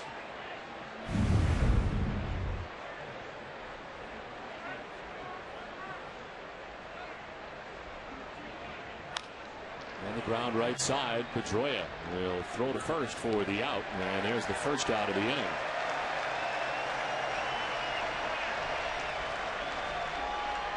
Check out the answer to our Aflac trivia question tonight. It's brought to you by Aflac. We've got you under your wing. Aflac. Who was the last Red Sox pitcher with 5 wins in a season against the Yankees? You're going to go back to 1974 to find one. Louis Tiant. Most ever by a Red Sox pitcher in a season versus the Yankees was Cy Young, who had 6 in 1907. Most by a Yankees pitcher in a season versus the Red Sox, Randy Johnson, with 5 in 2005. There's Melky Cabrera with a runner at third.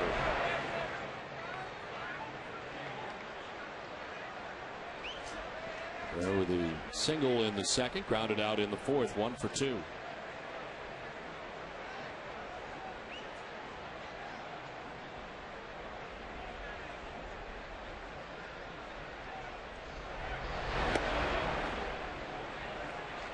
Red Sox have the infield in, not all the way in on the grass, but certainly a little bit more shallow than double play depth.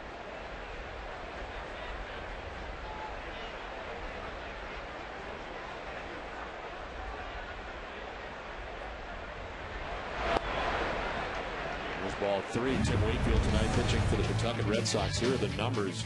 81 pitches through 5 2/3. There's 2 hits given up by Wakefield and a run. Walker batter struck out 4. 81 pitches against Rochester tonight. Give up a home run in that outing. There's the pitch in there for strike 3 and 1. Now the problem with Tim is moving around, right? Yes. I'm curious to see what the report is on that. Question is, can he field his position at the moment? And that has come up a couple of different times. Importantly, the calf issue. This is back up the middle into center field. And from third base comes Cano. He scores. And the Yankees lead it 11-1. And it looks like it might be Bowden for a while. There's no action at all in the Red Sox bullpen in this, right now, a blowout baseball game. And here in the fifth, it's gone from bad to worse.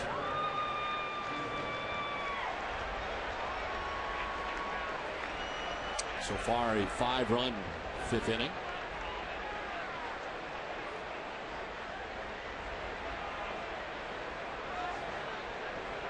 Derek Jeter has doubled, singled, and flied out to right.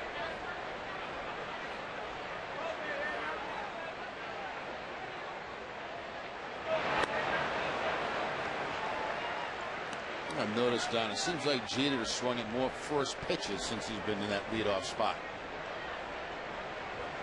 You surprised by that at all? Seems different. No, sitting on fastball. If he gets it, let it rip.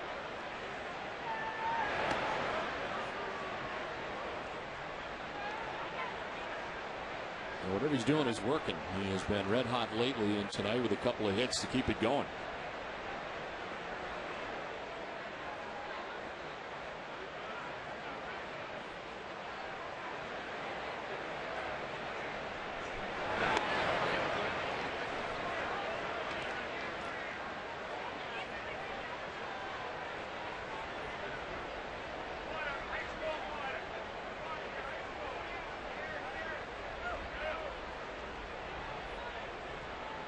For Andy Pettit, a 24-minute wait so far. As he's gone the first 4 innings, giving up 1 hit. This has been about as one-sided as it gets. 11-1, Yankees on top. They're out hitting the Red Sox 13-1.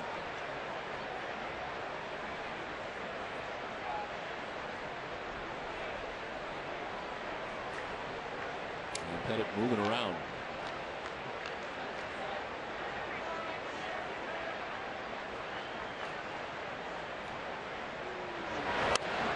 Fouls it off. Still 2-2.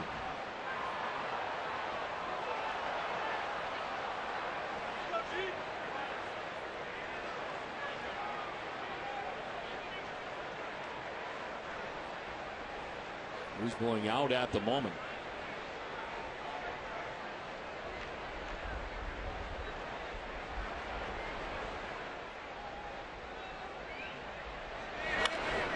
Chop to first. Youkilis will go to second for 1. Back to first, and it's not in time. Jeter beats it out.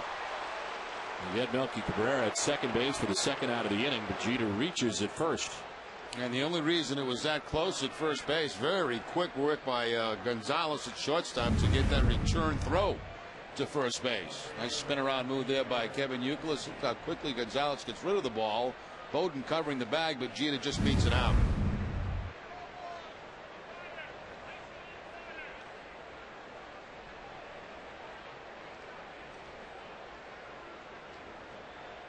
There's Erakinski for the 3rd time tonight. He doubled in the 2nd, flied out in the 4th. That's his first look at Michael Bowden.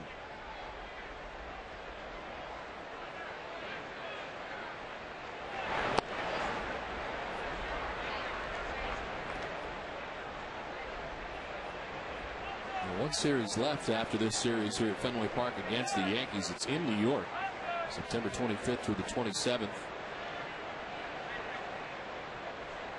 By the end of this series, the 2 teams will have met 15 times.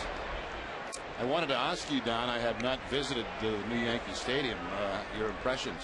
I like it. I mean, I do like it. I mean, it's brand new. It's beautiful. It's huge. I mean, they're obviously a beautiful stadium, but it's different to me, than the old Yankee Stadium. I think you'll find the same thing.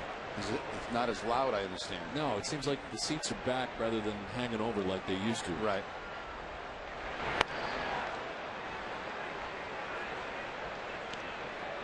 My moles tell me that the press dining is excellent, though. Always has been. It always has been in New York. It really has. How about the booth location? Yeah, very good. Very good.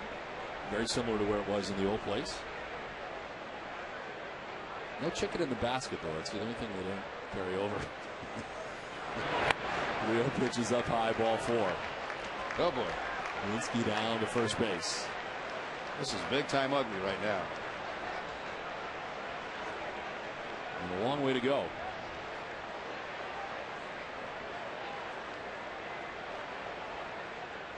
I guess the biggest question I have is, what about the exit strategy from the new stadium? It's a very good question. That's very up for debate right now. We have not figured out entirely.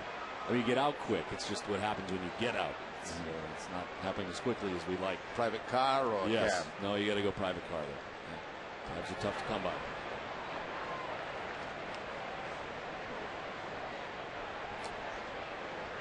This will all be worked out, I promise. Pitch is outside, ball 1. It's good you missed the trial runs, the first 2, because I don't think you would have enjoyed it very much. No, I'm anxious to see it, though. I really am. Their clubhouse is unbelievable. It starts and goes all the way down the right field line to the pole.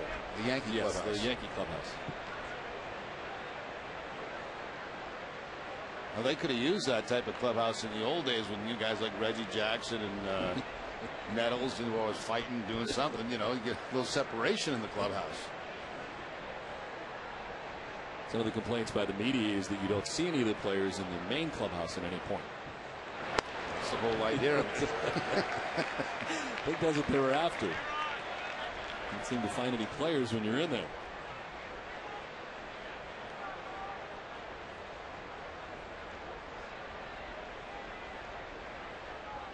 The Yankees here with runners at first and second. And Teixeira hooks it into right field, a base hit. From second base comes Jeter. Throw goes cut off, and Gonzalez cuts it off, but a run in, and it's 12-1 New York. Big night. Samart Teixeira on base 4 times, a walk, a double to drive in 2 runs, a single, and now another single to drive in a run. And once again, it's on that changeup from Bowden. He had it away, but it elevated. It stayed up in the zone about belt high and hooked into right field by Teixeira.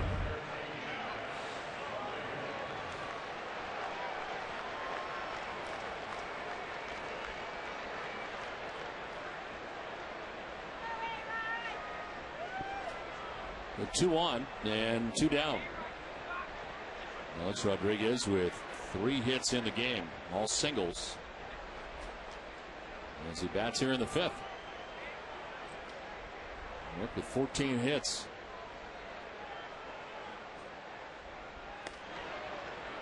And there's ball 1.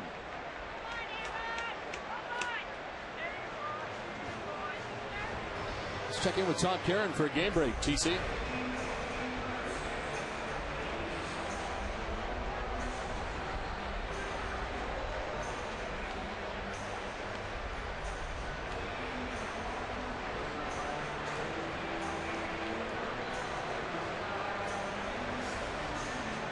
Okay, Tom, thanks very much. It is 12-1 here in the Yankees, all over the Red Sox. 14 hits.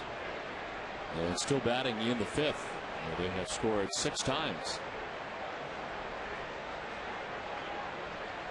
Alex Rodriguez, 3 for 3 in the game, waiting on a 1-0.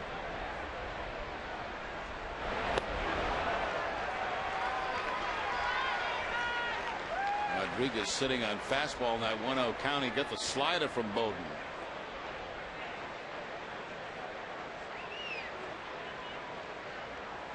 Everybody in the Yankees order has at least 1 hit, with the exception of Nick Swisher, who is 0 for 3. As they bat here in the 5th. Fouled off, and Rodriguez down 1 and 2.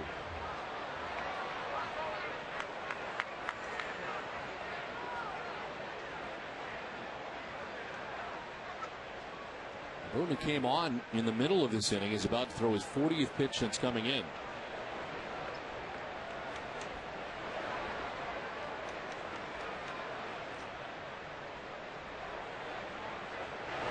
And it's outside for ball 2, 2 and 2.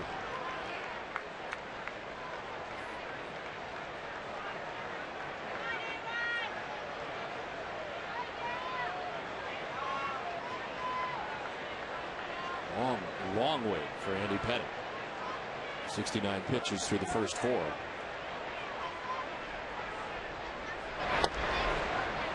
Ball 3, full count.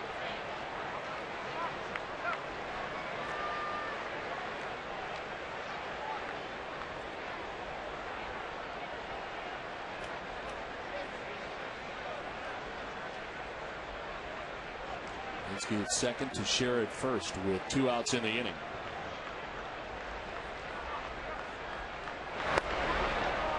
Ball 4, and he walks A-Rod to load the bases.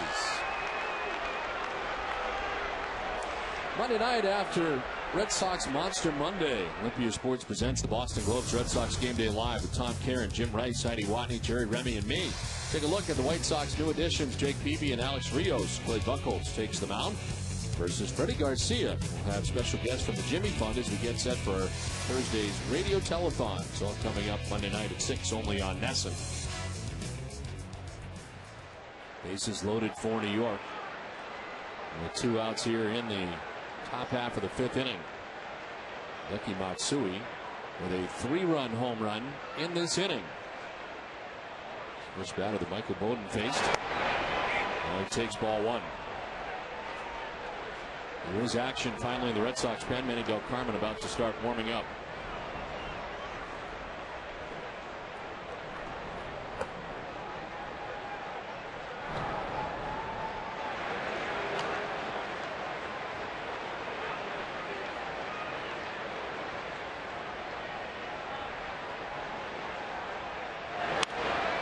Popped up left side. Gonzalez is under it. And the inning mercifully is over. The Yankees score 6 times and lead it 12-1.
(12-1). The Yankees on top of the Red Sox as we head to the last half of the 5th inning. 12 runs on 14 hits, no errors for New York. A run, 1 hit for the Red Sox, and no errors. David Ortiz takes ball 1. Andy Pettitte better than a 30-minute wait.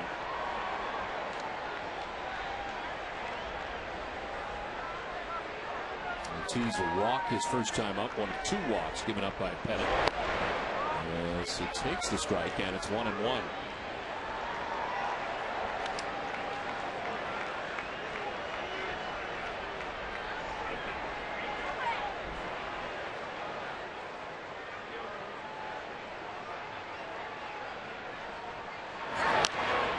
left field, Hinsky makes the running catch for the first out of the inning. Let's check in with Heidi. Well, Don, the Yankees are a Major League best 25-8 since the All-Star break and have the most wins in the majors since Alex Rodriguez rejoined the lineup. But the Yankees slugger told me they can't rest on their record. You never feel comfortable. You want to come out and win every game, no matter who you're playing. And, again, this series should be good. And we try to do the same thing every series, win series. Now, in the history of the franchise, the Yankees have never blown a lead of more than 6 games, and they're 6.5 games of the Sox right now. Don? Well, Heidi, thank you very much. A 1-out single from Mike Lowell is the second Red Sox hit of the night. And when you come into a series like this, 6.5 games ahead late in August, you're a lot more relaxed playing the game of baseball than if it's tied. And the Yankees are certainly showing that tonight.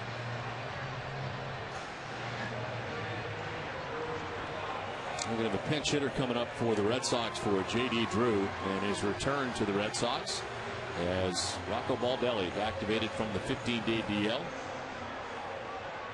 And Rocco will pinch hit here for Drew. J.D. had been 0 for 1, grounding out to first base.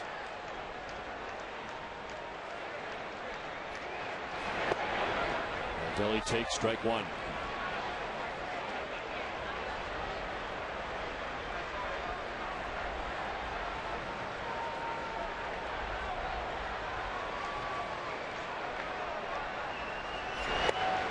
Baldelli, who had fouled a pitch off his ankle, had been on the DL since August 6th with a left ankle contusion.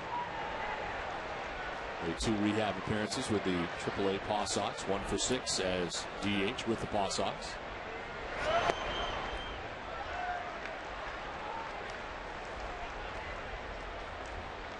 Five nothing Tampa Bay.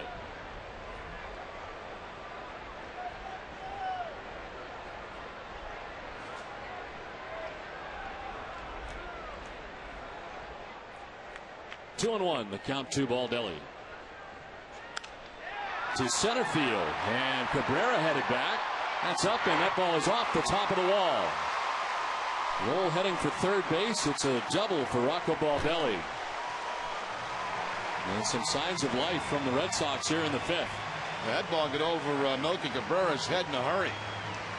So Baldelli, fresh off the disabled list, takes one to straightaway center field. Didn't miss a home run by very much. Cabrera turning around and playing that ball right off the wall barehanded.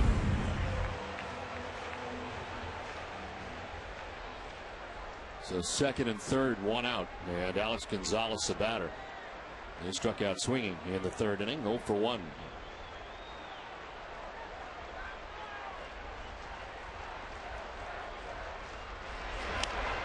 This one popped up foul, backing out of play. While I was sitting home, there was a stretch there for about I'd say week and a half where you had players coming and going just about every day.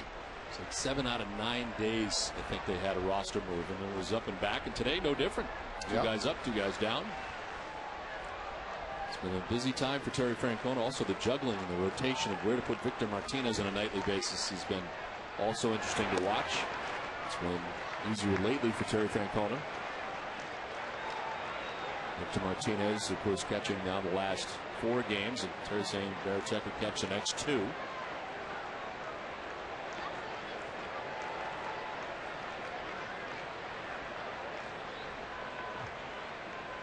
1-1 to Gonzalez.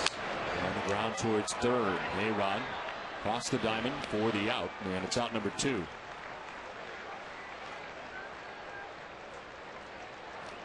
So 2 ways back up top for Jacoby Ellsbury.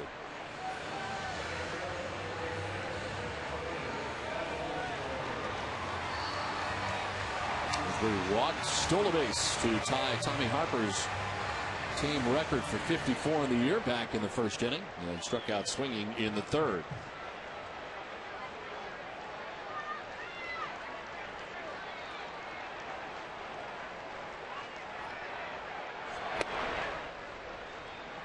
It's time to bring you up to speed with the AT&T Rapid Rewind and that 54th steal of the year. And he picked up that steal down on the slide step by Andy Pettit. AT&T, the nation's fastest 3G network. AT&T, your world delivered. There's a foul off the left, 1-1.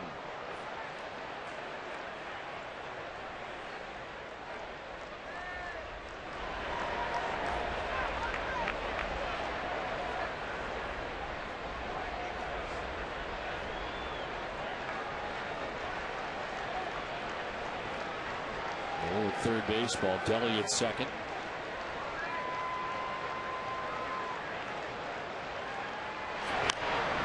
Pops it up foul. A-Rod giving chase. That'll reach the seats.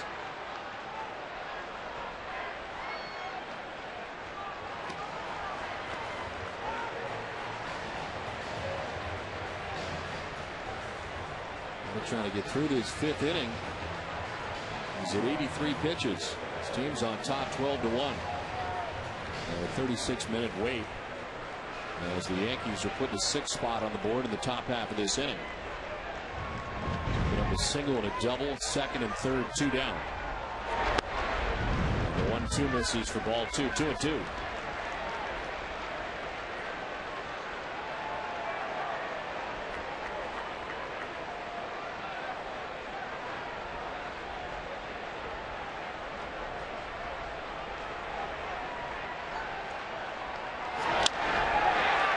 to left and in for a hit. From third comes Lowell. Baldelli's behind him. The Red Sox get 2 runs back.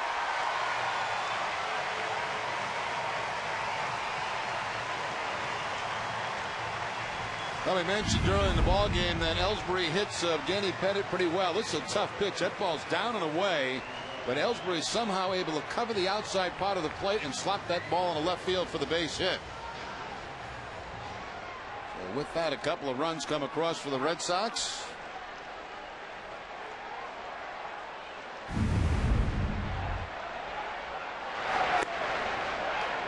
Well, they scratch and claw their way back into this game. 2 runs here in the 5th.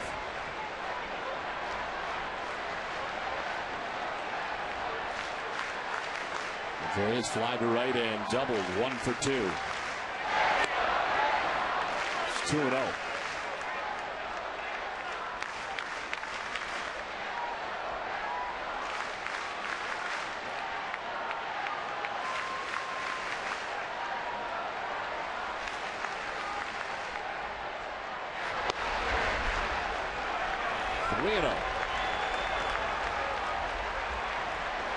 And you wonder if that long wait had any effect at all on Andy Pettit. 36 minutes to sit on the bench in the dugout. There's a strike, 3-1.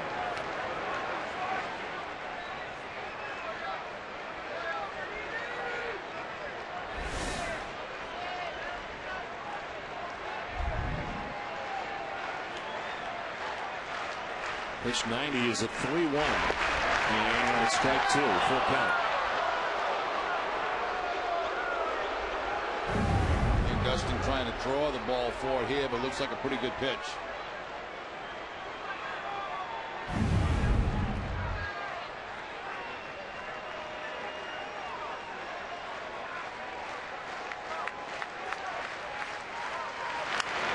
On the ground down the line by the lunge of A-Rod.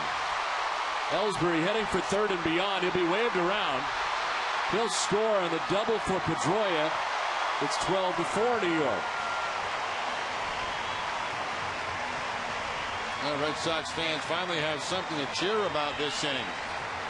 Ellsbury with a big 2-out base hit to drive in a couple of runs. Now Dustin Pedroia right down that third base line. A topspin ground ball that gets by Alex Rodriguez. Once it gets by Rodriguez, it rolls all the way down in the corner. And the Red Sox able to pick up another run.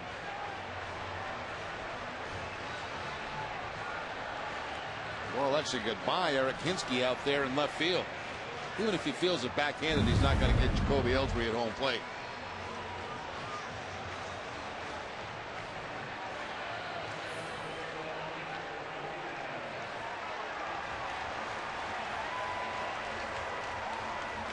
Here comes Victor Martinez with Pedroia at second base. Dave Island on the phone to the pen.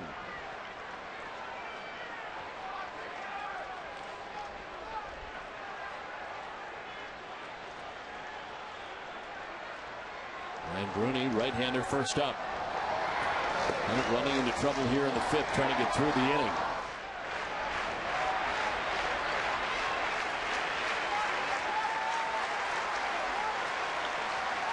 Six in the top of the inning for the Yankees. Red Sox with 3 in the bottom of the inning.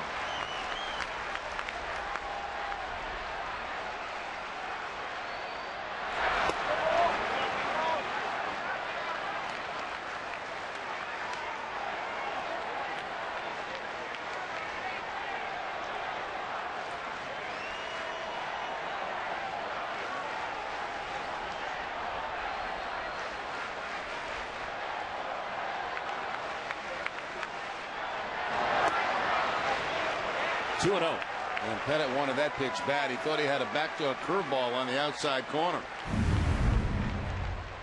See what Amica has to say about it. Just a little bit outside.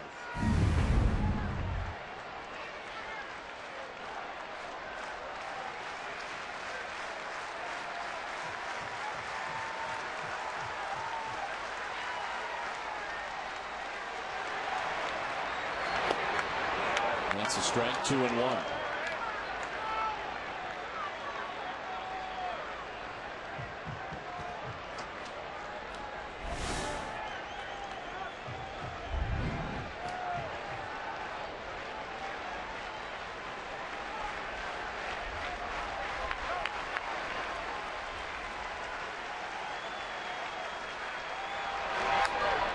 the ground on the third baseline foul, and it evens the count at 2-2.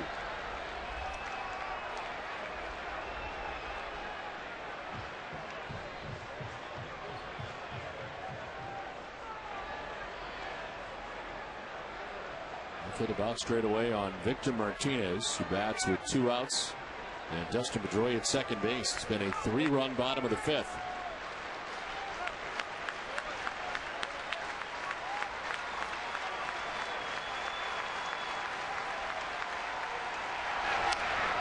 Hauled off to the right. We'll do it again. 2-2. 96 pitches now in this game for Andy Pettitte.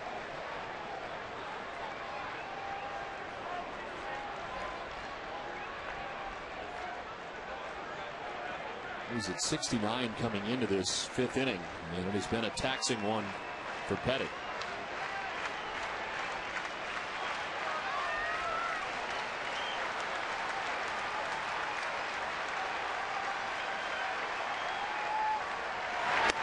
Swing and a miss. He strikes out Victor Martinez to end the 5th. Red Sox get 3 back, but it's 12-4 New York.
Countdown of all things Sox includes the return of Alex Gonzalez, how the Yankees fans survive in Boston. Lou Gorman's thoughts on the August waiver trades and more. Join Heidi Sunday at noon for the Ultimate Red Sox Show, presented by Arbella Insurance, here for good.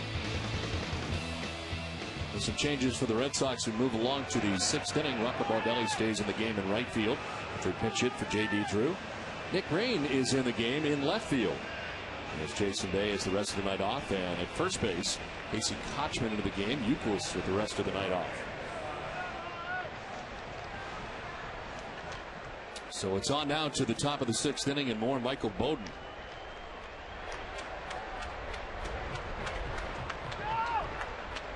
He's been charged with 4 runs of his own so far. As he went an inning, pitching in the 5th inning. And Francona trying now not to really mess up the bullpen at the moment. Bowden's going to be out there a while. Jorge Posada.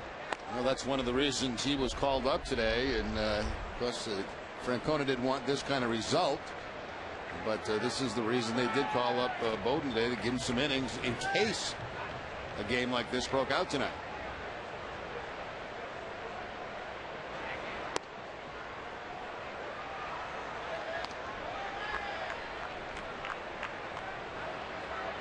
For Posada, singled in the 1st inning, reached on a strikeout, a wild pitch in the 3rd, walked in the 5th.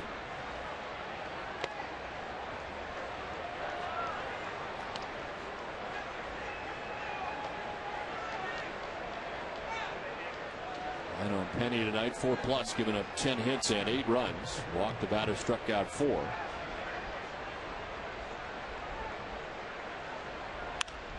High fly ball to deep center.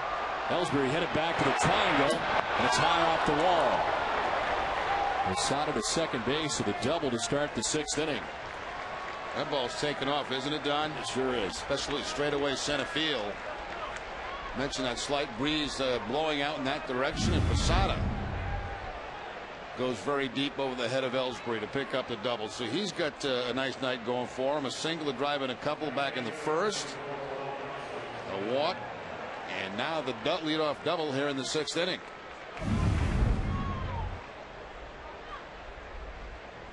Robinson Cano coming up here in the 6th inning. Posada's 21st double of the year and his 2nd hit tonight. New York now at 15 hits.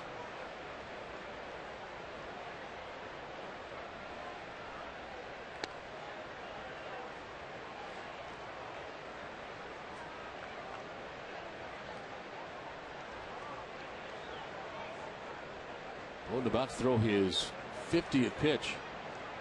The pen for the Red Sox tonight.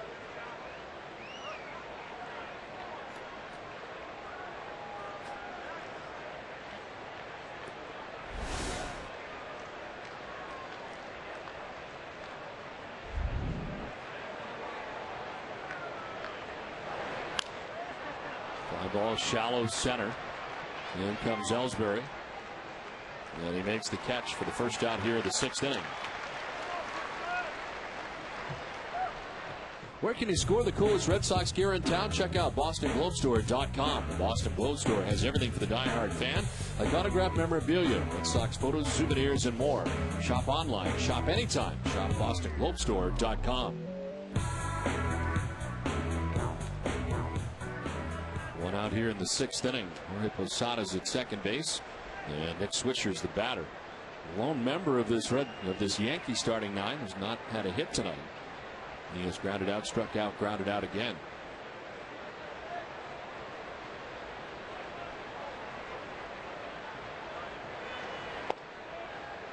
Swisher takes strike 1.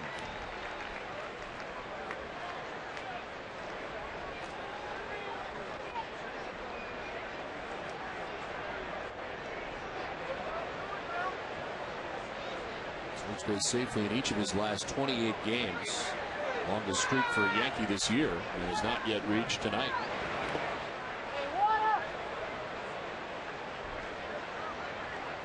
The remarkable thing about the new stadium in New York too, most of their home runs are coming at home, like in bunches for the most part, but 17 of his 20 home runs have come on the road.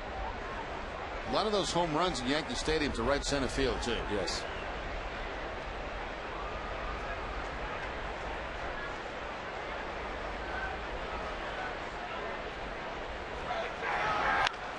Ground right side into right field, a base hit. Posada be stopped at third. The throw from right is cut off, and it's 1st and 3rd with 1 out for the Yankees. Well, if this continues, Don, they may tell me to stay home Monday. This is not exactly the game I dreamed of coming back to.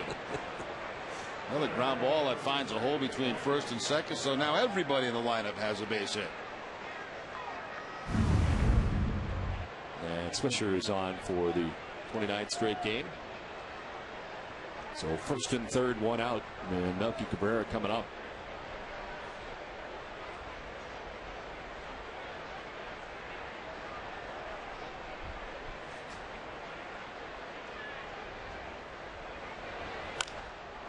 Left center field, back goes Green, and that's off the wall. Posada will score.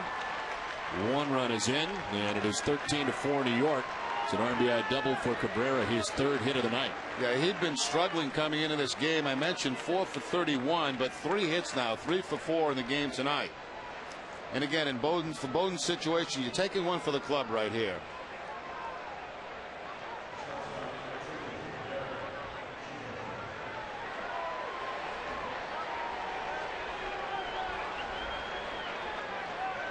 Second and 3rd, 1 out. Some tough numbers.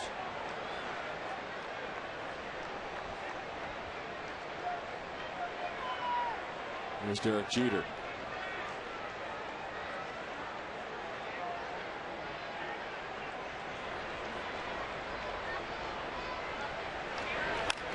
On the ground up the middle in the center field, a base hit.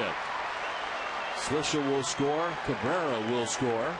2 runs in, and it's 15-4 New York. It doesn't matter what Bowden throws right now, whether it be his changeup or his fastball. The Yankees are all over it.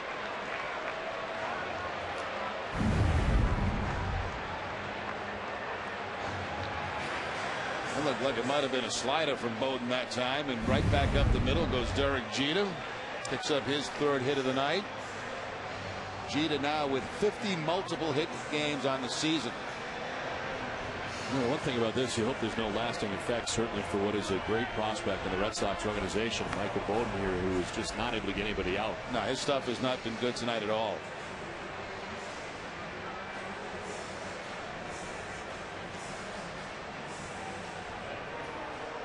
No tax-free holiday this summer? No problem. Frank Webb's Bath Centers are offering even greater savings of 10% on all sales on August 28th and 29th. For complete details and to find a showroom near you, visit frankwebb.com today.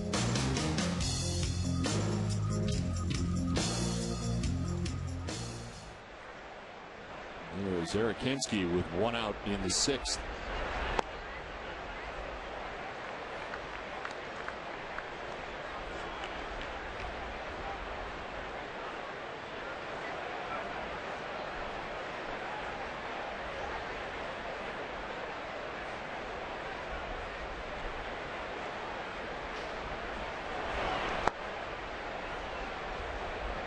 Strike to Hensky. And Mark Teixeira waiting on deck. Still just 1 out here in the 6th inning.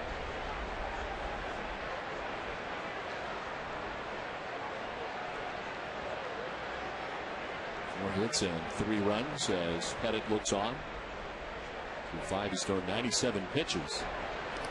This one's to the backstop, and Jeter will take second. Bowden just can't find a pitch that's working for him right now. I mean, his fastball, his slider, his changeup, nothing is going in his direction. He keeps searching, but he can't find it.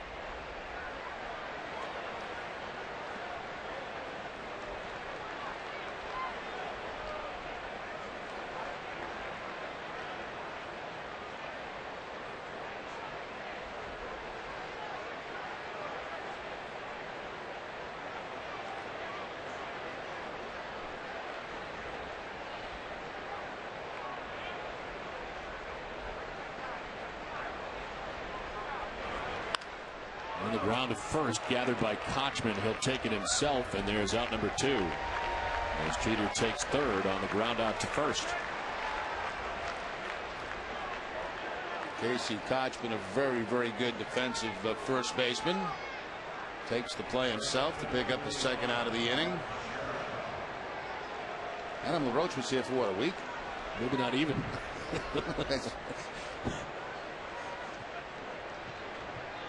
You saw him, he was playing in the game down in Atlanta the other day. 2 down, Mark Teixeira the batter, with Jeter at 3rd base.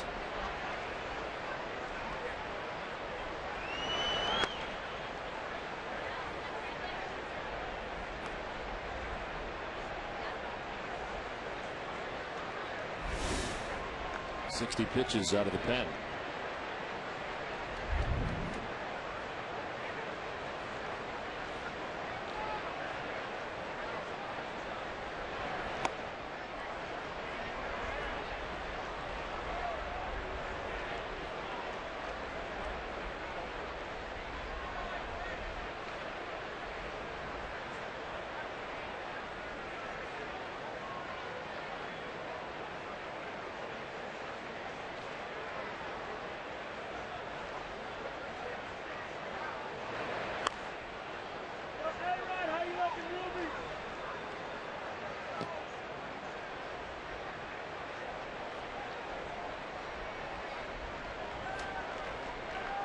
Two and one.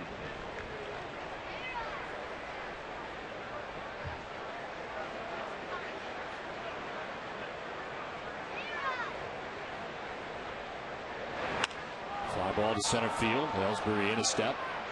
Now back to make the grab. That ends the inning.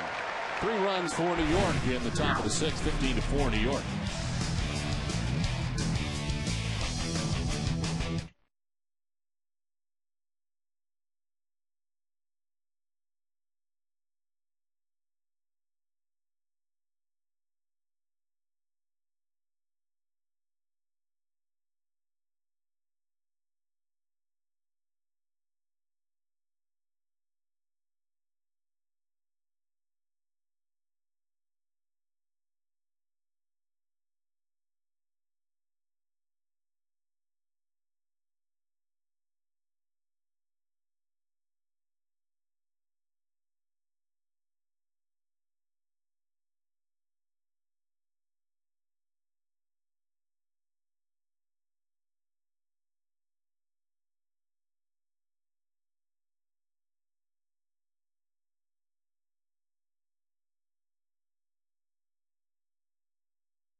Bottom of the 6th inning.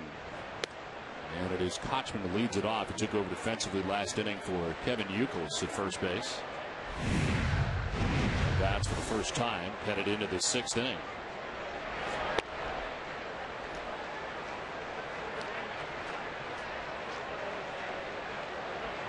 Kochman at 214 with a home run, 3 runs batted in the Red Sox uniform.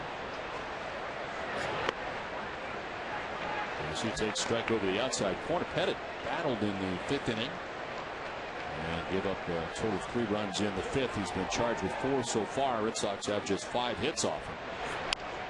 Ground ball up the middle. Cano ranging. Off balance throw. Teixeira trying to get back and cannot. And the throw pulled him off the bag. Now Cano made that little flip throw to first base. That's going to get Teixeira to stretch off the first base bag, and he couldn't quite get back in time to get Kochman.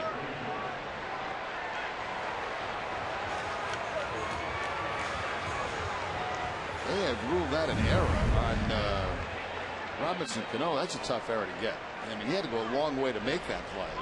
The sidearm flip to first base. I don't know. In my mind, that's going to be a base hit.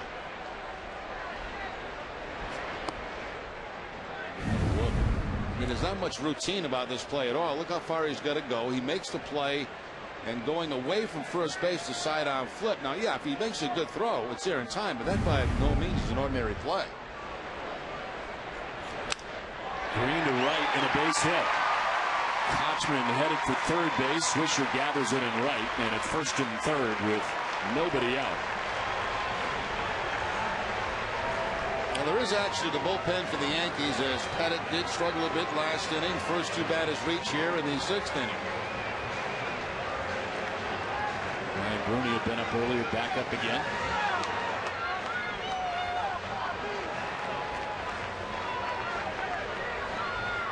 Pettit up over 100 pitches now. Had that long wait before going into the 5th inning, 36 minutes. Did not have a good 5th, got out of it, and now trouble here in the 6th.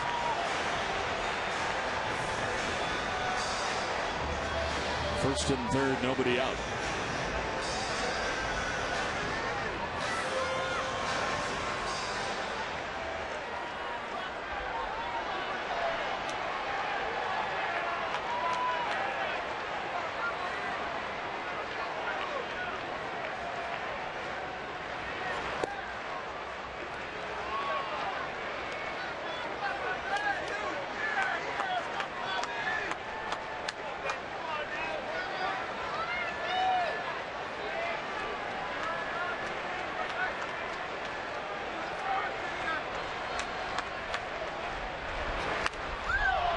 popped up, sending Jeter backpedaling, but in from left, Hinske and Cabrera. Cabrera, nobody. It's going to fall. And from third base comes Kochman.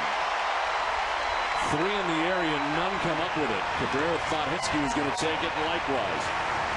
We could see Jeter going back and pointing to his center fielder to take charge and make that play, but the center fielder looked toward Hinske and he had stopped. This would not have scored a run had it been caught. Then you see Jeter pointing toward his center fielder. His center fielder just stops as maybe Hinske called for it, and it drops in the middle of 3 guys. That's the night for Pettit. It is 15-5 New York.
Yankees on top 15-5. Nobody out in the 6th. The Red Sox get another run here so far. They've got 2 on for Mike Lowell. And he takes ball 1. Brian Bruni, the new pitcher. This pitching change brought to you by Danvers Bank. Proud supporter of things that make sense. Now open in Central Square, Waltham, and Cambridge, and coming this fall to Boston's Back Bay. And more, visit danversbank.com. Danvers Bank makes sense. In his 29th appearance, 4.91 earned run average, 242 opponent batting average. He's allowed a run in his last 4 appearances. Spent a little time on the disabled list earlier this season and missed 22 games.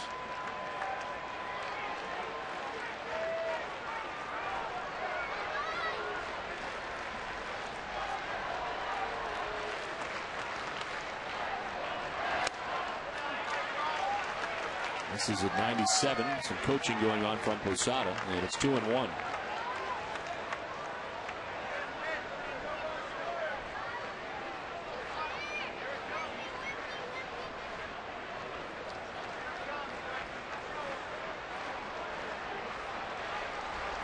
Red Sox getting 3 last inning, 1 so far this inning. Lowell chops it left side and in the left. Nick Green stopped at third. The Red Sox have him loaded. Nice job there by Mike Lowell. Pretty good slider by Bruni that's away from him. He reaches out and finds that hole between third and short. There's the slider from Bruni. That ball's down. Top spin ground ball, and Red Sox have the bases loaded. Nobody out.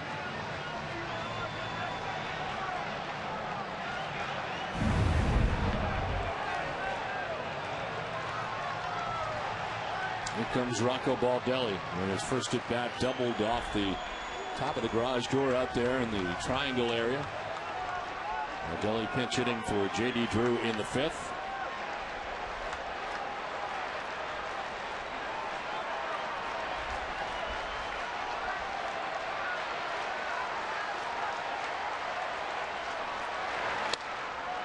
Ball one.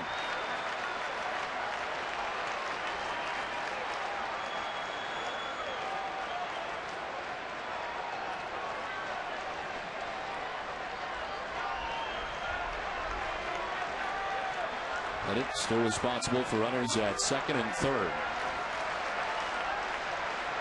Swing and a miss, 1-1.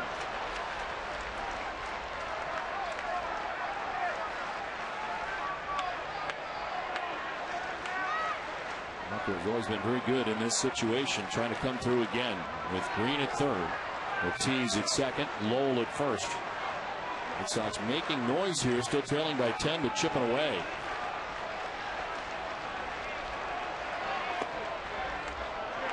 And there for strike two. Rooney's been on the DL 2 different times this year, a strained right elbow flexor muscle. And an injured right foot. Missed 85 team games from the DL the first time around. Signed a 1-year deal with the Yankees, avoiding arbitration. Evens at 2-2.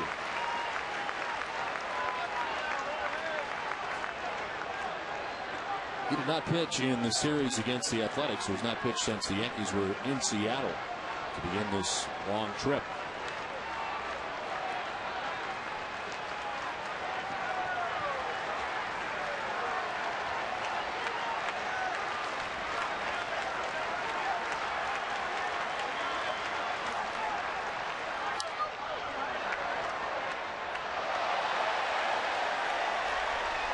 Charlie Salucci with a nice grab.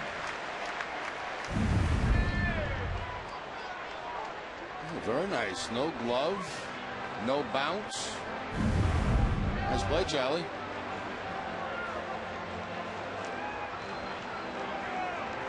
Almost gave his wife a heart attack, though.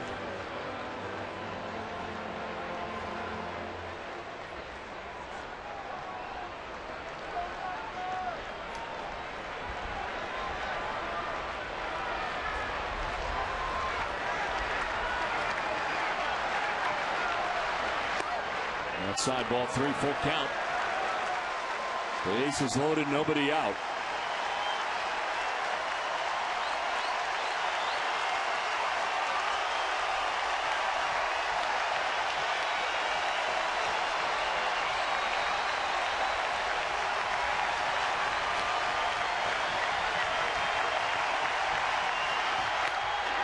Ball 4, walks in to run from third, comes Green. Red Sox get their 6th run of the night.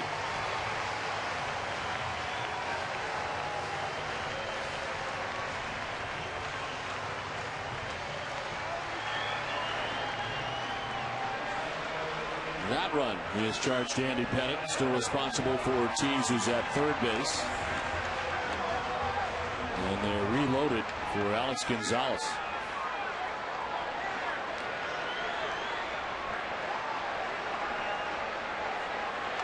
Gonzalez struck out in the 3rd, grounded out in the 5th.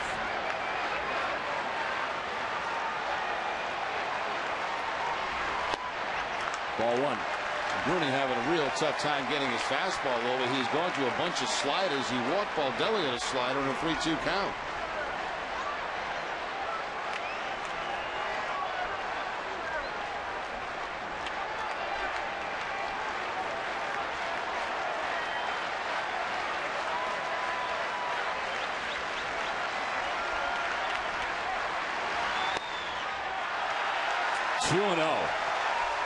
Another meeting at the mound. This time it's going to take a couple of guys. Teixeira, A-Rod. Posada was starting out, but he's just going to stay home.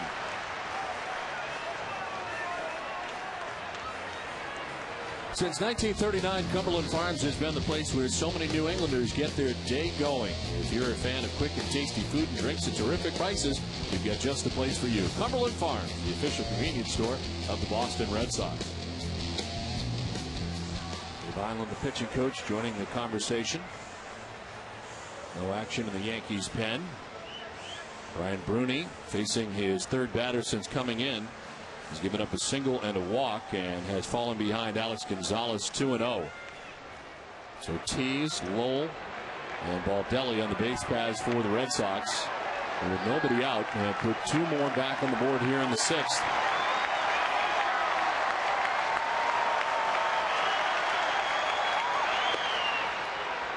A strike, and it's 2-1.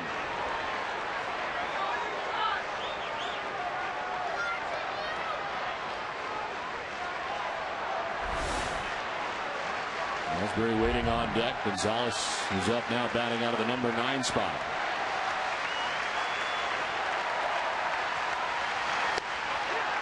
Ball 3. It's amazing. You come into a ball game and you get such a huge lead, and you get a relief pitcher that can't throw strikes.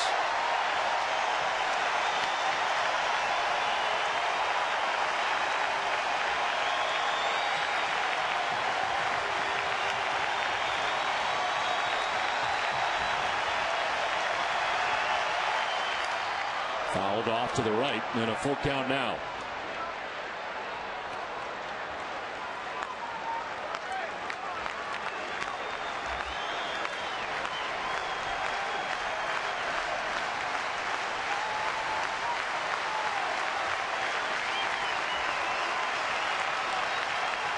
Red Sox 3 for 6 with runners in scoring position. The Yankees are staggering 12 for 20 in that category tonight. Sox trying to get closer. The 3-2 is foul off to the right. Borderline pitch right there. One you really had to swing at. And Gonzalez does swing at it and fouls it off. You don't want to leave that one in the hands of the umpire. That was 2 strikes.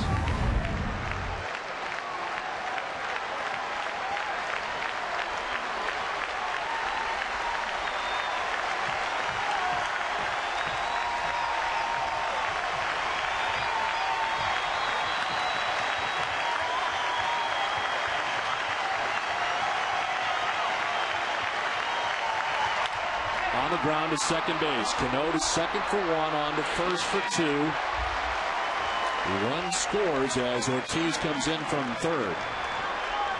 And 2 outs there here in the 6th. That's exactly what the Yankees are looking for. Throw strikes, make them swing the bat, and something good might happen, and it did that time for New York. They get the ground ball double play. Once again, they pitch away from Gonzalez. Cano with that shuffle pass to Jeter, the leap, and the throw to first base.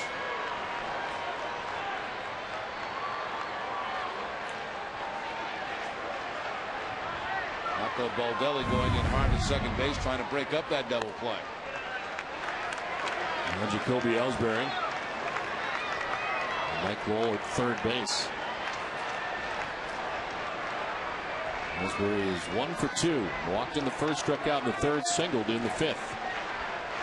And knocked in a pair of runs. Now hits one to second baseman Robinson Cano.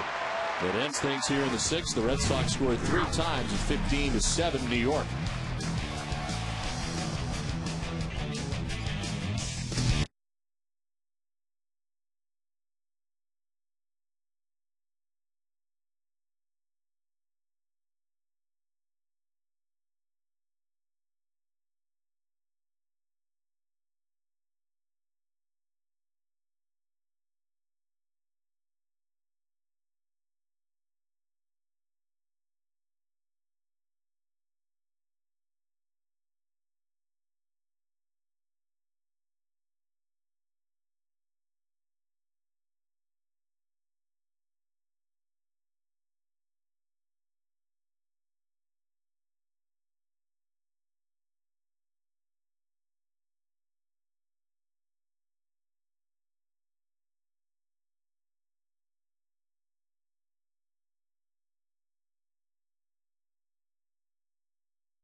Now scored 627 runs this season. Speaking of runs scored, earn free coffee, save on gas, and get a chance to score prizes with your Dunkin' card. Go to DunkinDonuts.com/score for full details.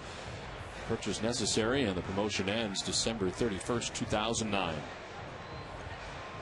This call to the bullpen is brought to you by your 2010 Fusion Hybrid at your New England Ford dealer. The pitcher is Manny Del Carmen, third pitcher used in the night for the Red Sox. Manny makes an appearance in his 51st game of the year, 4-2 record, 3.35 earned run average. And the opponent hitting at .254 against Del Carmen. Jason Varitek now doing the catching. So that's the night for Victor Martinez.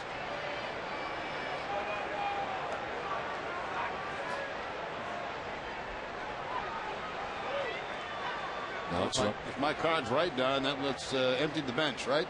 Yes. Strike one to Alex Rodriguez. Leads it off here in the 7th. He's got 3 hits on the night, 3 for 3.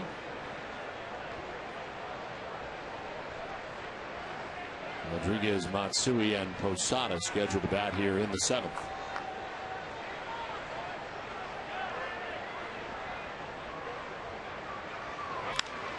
Fly ball center field. Ellsbury going back at the wall. Can't make the catch.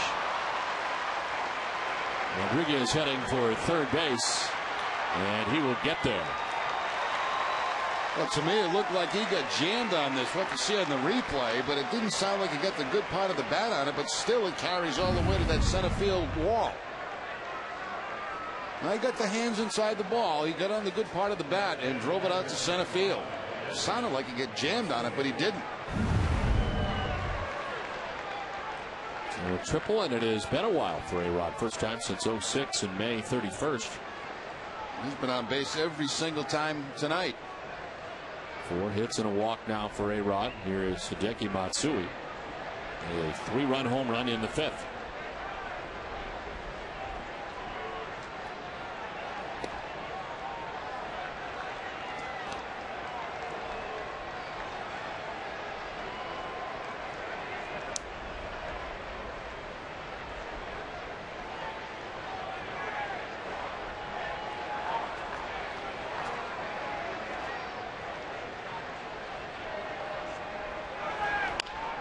Ground to first base. Kochman's got it. He'll take it himself. Run scores.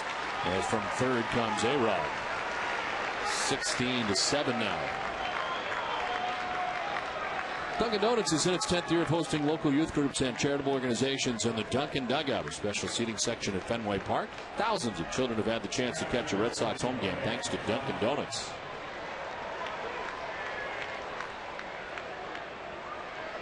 A little surprised here down the Red Sox are not playing the infield in. You know, they've come back. They've gotten a couple of runs. Yeah. They were playing back, giving up the run. With 1 out, bases are now empty, and Posada the batter.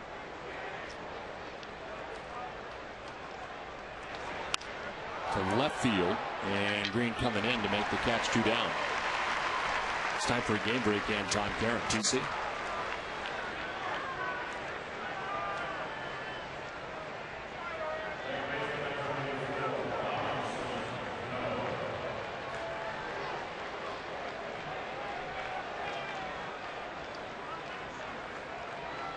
Okay, Tom, thanks very much. You know, those Rangers can score runs in a hurry. A surprising team for me, Don. You know, last time I saw you many months ago, I didn't expect the Rangers to be in any kind of a wild card hunt, but they certainly are. Got good pitching, something they've been missing for a long time. And very much in the hunt. Had the lead in the wild card at one point a couple of days ago. And it's heading into tonight's action. The Red Sox with a 1-game lead.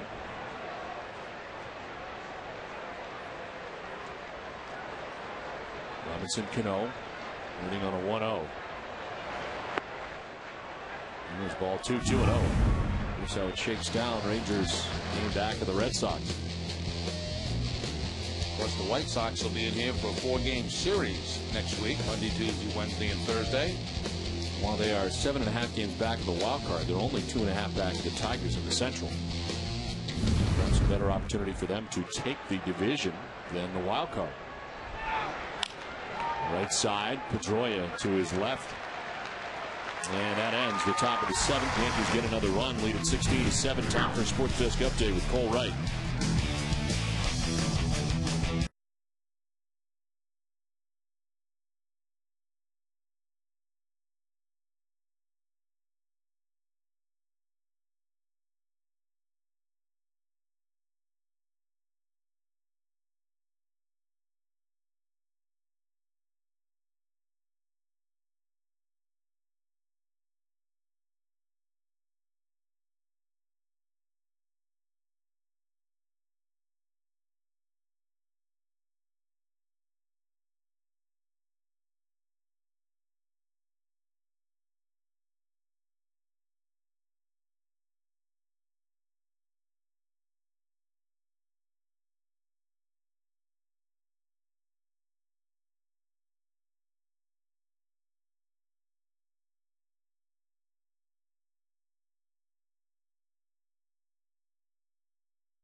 As we head to the home half of the 7th inning.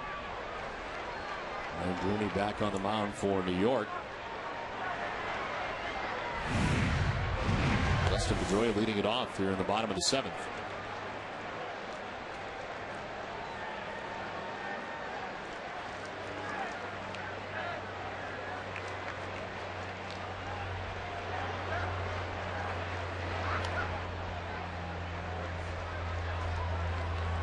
The run scored by the Red Sox tonight charged to Andy Pettit. So 5 plus 7 hits, 7 runs. He walked 2 and struck out 4, the final line. And the Yankees left-hander. And in line to pick up his 10th win of the year. This is the Yankees offense. Yankees have cranked out 16 runs on 19 hits.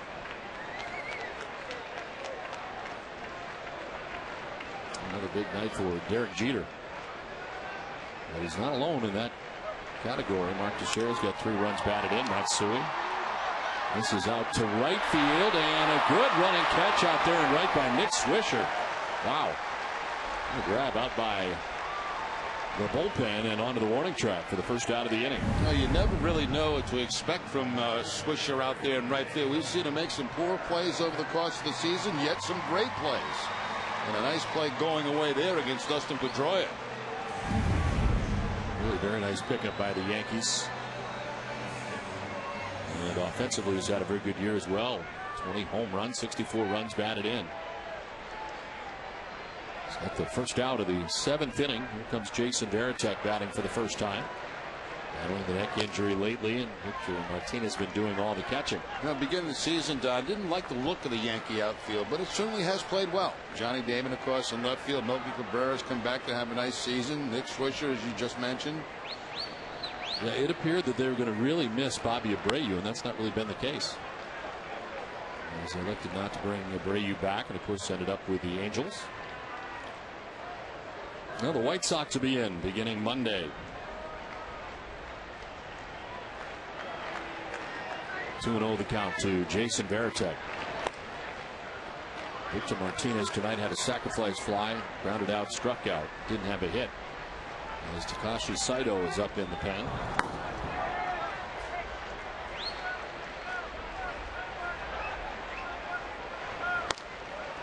Ball 4 and a 4-pitch walk to Jason Varitek. Well, tonight's Twisted But True fact of the game is brought to you by Twisted Tea Hard Iced Tea. Crystal Bragson just married Ray McIntyre in the bleachers here at Fenway Park. The happy couple is from Gray, Maine. They just got married like moments ago. How's that for Twisted? Twisted Tea Hard Iced Tea is the refreshing hard iced tea that tastes like real iced tea. Be a little twisted.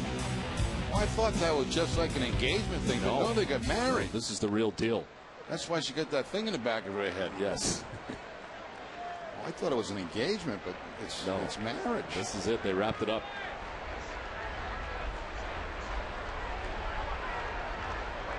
Married at Fenway, crisis.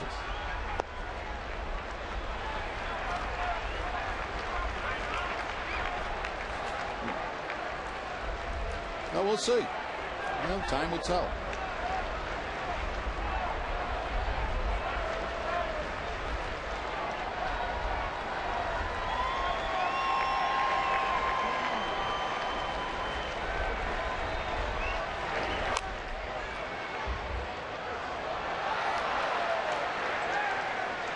Casey Kochman came into the game for Kevin Youkilis. Reached on an error. Was charged to Robinson Cano in the 6th inning.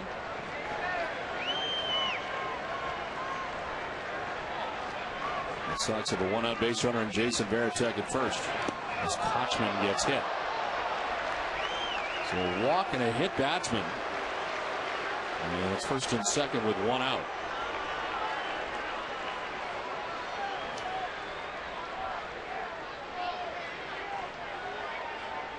Dave Island back to the mound and talk to Bruni. Catches him right on that left elbow, it looks like.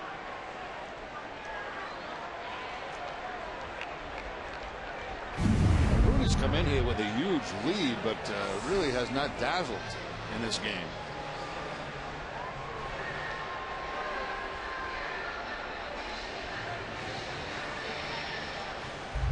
The catch of the day is Charlie Salucci's grab up here at the press level.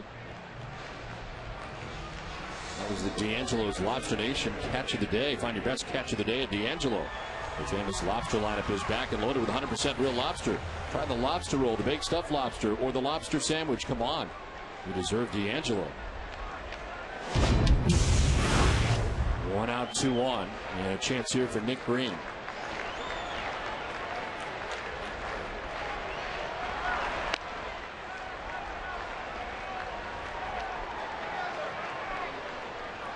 Green came into the game in the 6th inning, single.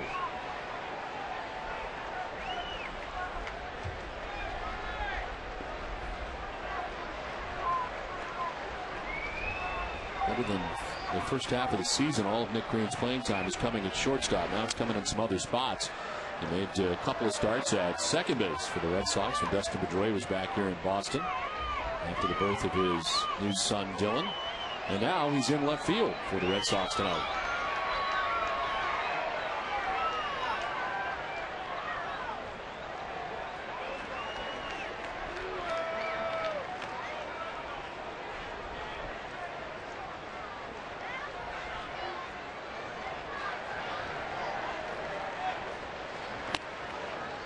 Outside 2-1. There's action in the pen as Tommaso Marte, who was just activated today, and Sergio Mitre is up in the pen also. Mitre has been doing some starting pitching for the Yankees. Also Marte activated today. They sent Ramiro Pena back to AAA.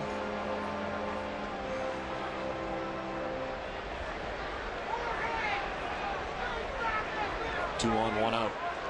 Nick Green with a count of 2-1. Outside for ball 3. Rooney's thrown 38 pitches since coming in, 14 for strikes. It's a rather low strike percentage. And especially with the type of lead he came into the game with. Ball 4. 2 walks, a hit batter. And it looks like that might be the night for him. Girardi on the top step. We'll see if he makes the move. He does. 16-7 New York. Pitching change from Fenway.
Extra innings with TC, Tony Maserati, and Heidi.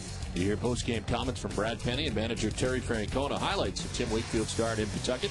Plus a recap of Jerry's first night back in the booth. It's all coming up right after the game.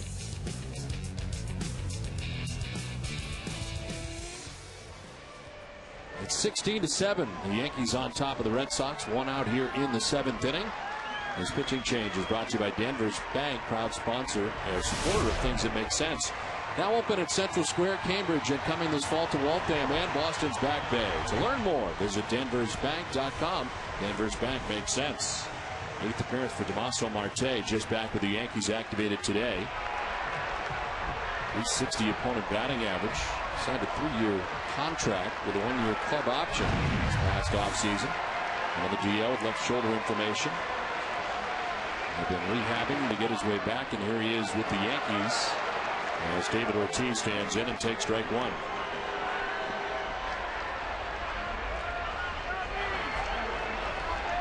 This is filled Red Sox. Veritek at third. Kochman at second. Green at first. 0-1 to Ortiz. 1-1.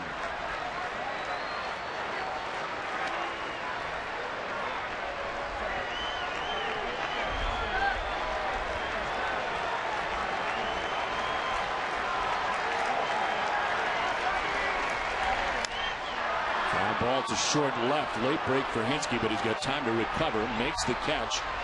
And the throw comes in. Veritek stops. 2 down. They're not going to take that kind of chance right now in a 16-7 game. Game's a little bit tighter. They may have tried to score Veritek on that. So 2 outs, bases loaded, and Mike Lowell coming up. Lowell has fly to center and singled twice with 2 hits. Red Sox had 8 hits in the game.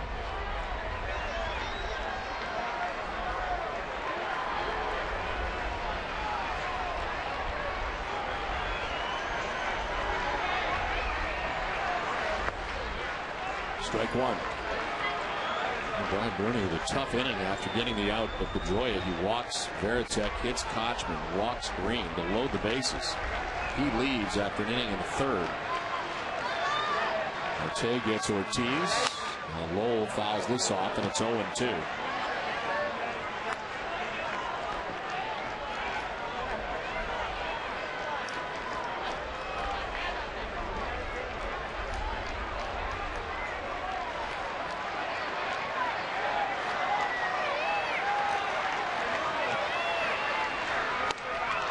Lowell strikes out, and it ends things here in the 7th. We head for the 8th, 16-7 New York.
No tax-free holiday this summer? No problem. Frank Webb's Bass Centers are offering even greater savings of 10% of all sales on August 28th and the 29th. For complete details and to find a showroom near you, visit frankwebb.com today. 16-7, the Yankees on top of the Red Sox. We play along to the 8th inning. And the new pitcher for the Red Sox is Takashi Saito. He's the 4th Boston pitcher of the night for Saito, his 44th appearance. 3-3 record, 2.93 earned run average, 230 opponent batting average. Takes over from Manny Del Carmen, who gave up a hit and a run in the 7th inning. Didn't walk anybody in order to strike anybody out. Nick Swisher 1 for 4 in the game tonight.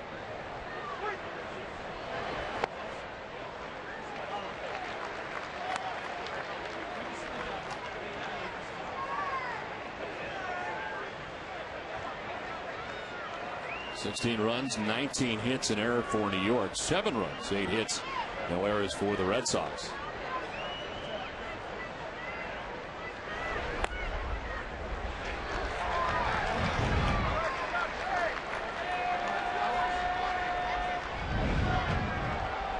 Started badly tonight for the Red Sox out of the gate. Brad Penny chased after 4+ innings, 10 hits and 8 runs. He gave up 2 in the first, 4 in the second inning.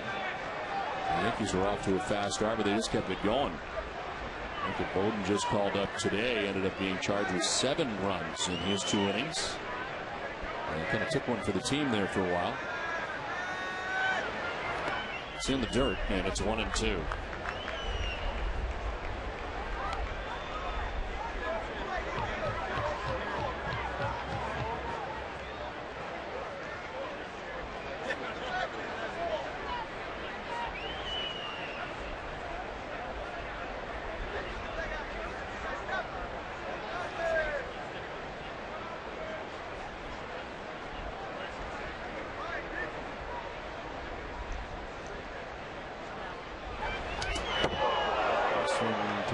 In the direction of Swisher. He eluded it somehow, and it's 2-2.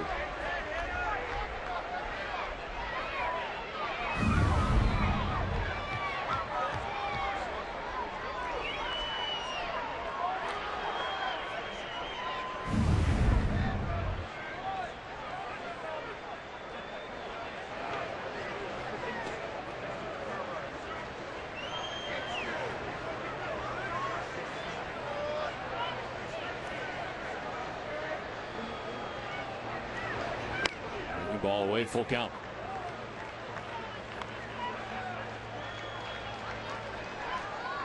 It's not a spectacular night on the other side for the Yankee starter, Andy Pettitte, charged with 7 runs and 5+.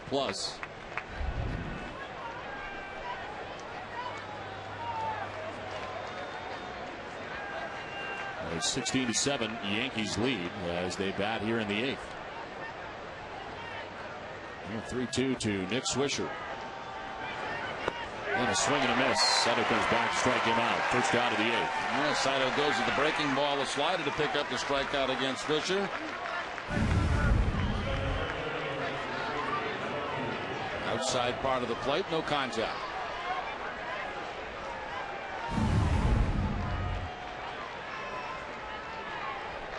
One down, Melky Cabrera coming up. 3 hits in the game from the number 9 spot in the order. And in a couple of runs.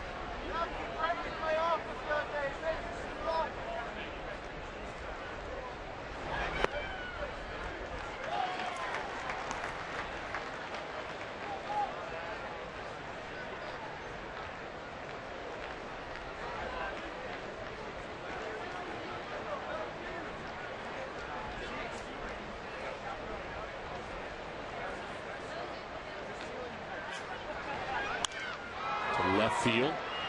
Nick Green, shy of the track, makes the catch for out number 2.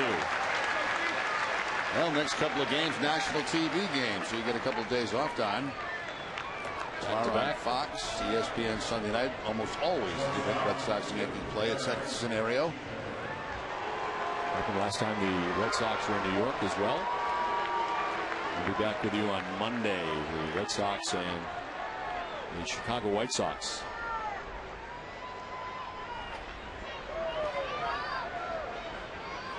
2 down for Derek Jeter. He's got 3 hits tonight from the top spot. He scored 3 runs. And he takes strike 1.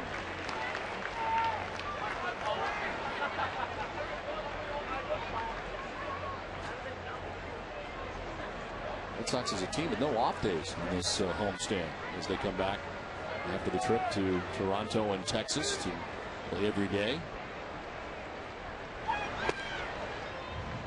By Veritek, but it's outside, 1-1. You went to, let me guess, Morton's on the off day, and no, you didn't. Oh, we mixed it up. We went to the Keg. Wow. In Toronto, which is a great restaurant. Did Morton's the last time we were there on the off night. I figured you would. Yeah.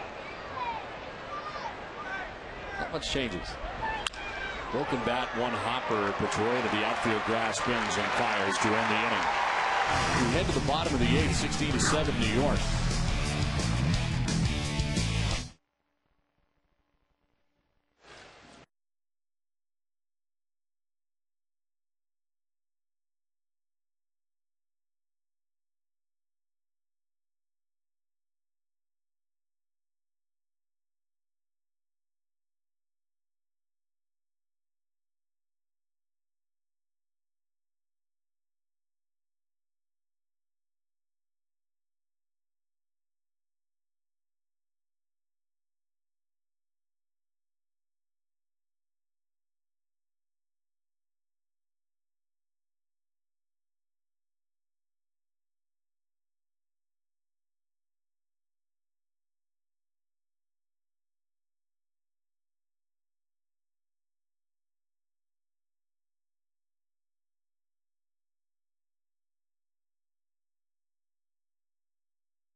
Coming up after the game, stay tuned for Granite City Electric's Red Sox final. TC and Tony Maserati will give you the up-to-the-minute highlights on the AL wildcard race. Ramiro hits Yaki to gauge fans' hatred of the Pinstripes. Plus a weekend preview of the games 2 and 3 between the Red Sox and the Yankees. It's all coming up after the game on NESN. 16-7, the Yankees on top of the Red Sox. Last half of the 8th, the Yankees bring on their 4th pitcher of the night, Sergio Mitre, into the game. His 7th appearance, 2-1 record, 6.04 earned run average, a 366 opponent batting average. As Jerry mentioned earlier, he has been starting games. And he started in his last appearance last Saturday at Seattle. Got a win, the 5-2 Yankees victories. He went 5 1/3, giving up 2 runs, 1 earned.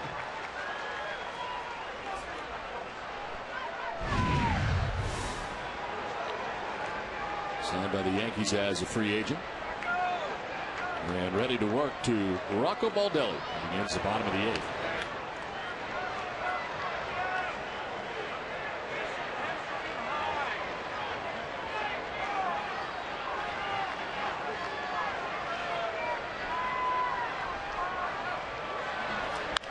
On the ground to third base. A-Rod back there, deep third. And the throw in time to get Baldelli. 1 down here in the 8th.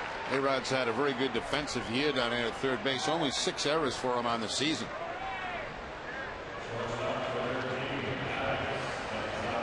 Action in the Red Sox pen as Ramon Ramirez is warming. Boston has used Michael Bolden out of the pen, Manny Del Carmen, and Takashi Saito.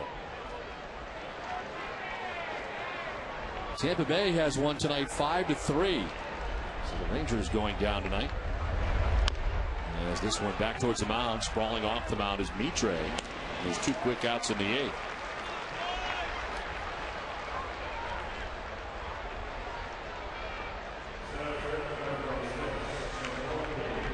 Two outs, top of the order. Jacoby Ellsbury coming up.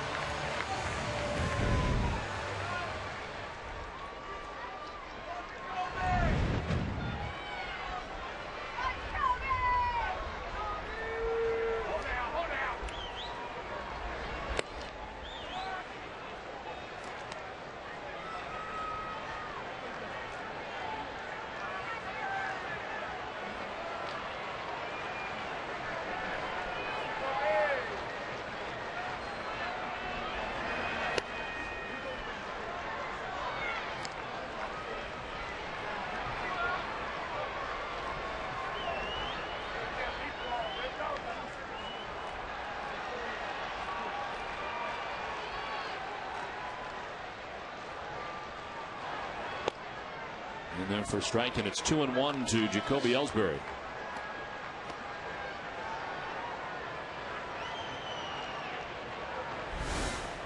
Mr. Pedroia waiting on deck. 2 outs here in the 8th. Chop to third. Hayrod to first for the out. It's a 1-2-3-8 from Mitre. And a 16-7 New York lead.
Hess is a proud sponsor of the Red Sox and the Red Sox on Nesson. During the 2009 Red Sox season, Hess and Hess Express will donate $500 to the Red Sox Foundation for every home run hit by the Red Sox. Hess committed to helping the cause. Ninth inning at Fenway Park with the Yankees on top 16-7. Eric Hensky leading it off against the new Red Sox pitcher Ramon Ramirez. 54th appearance of the year, 2.21 earned run average. Opponent hitting at just 208 against Ramon Ramirez. Yeah, last outing for Ramirez up in Toronto on the 19th, pitching in that ball game, had a couple of strikeouts. He's held opponents scoreless in 19 of his last 24 appearances. And faces left-handed hitting Eric Hensky. Hitting at 221 against him, lefties. Right-handers hitting only at 196 against Ramon Ramirez. He works the ninth. And it's Hensky to Shera. And Alex Rodriguez scheduled to bat in the inning. Tap foul, and it's 1-2. And Brett Penny for 4+, 8 runs. Micah Bowden for 2 innings, 7 runs. Danny Del Carmen went an inning, giving up a run. Takashi Saito works the 8th, a 1-2-3 eighth, with 1 strikeout, and now Ramon Ramirez working the 9th.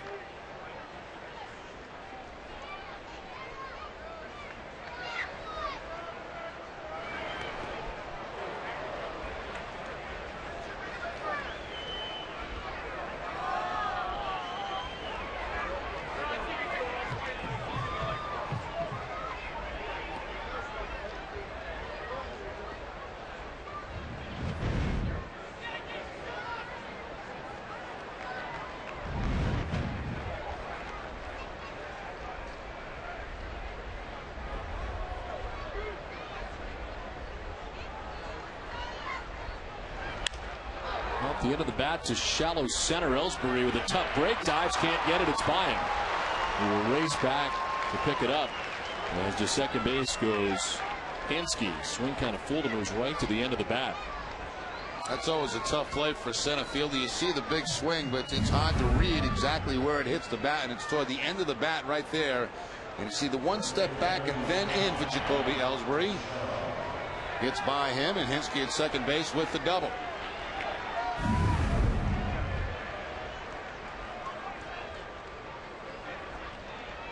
His second double of the night came into the game back in the 2nd inning. There's Mark Teixeira, who's got 3 hits and 3 RBIs and fouls the first pitch back.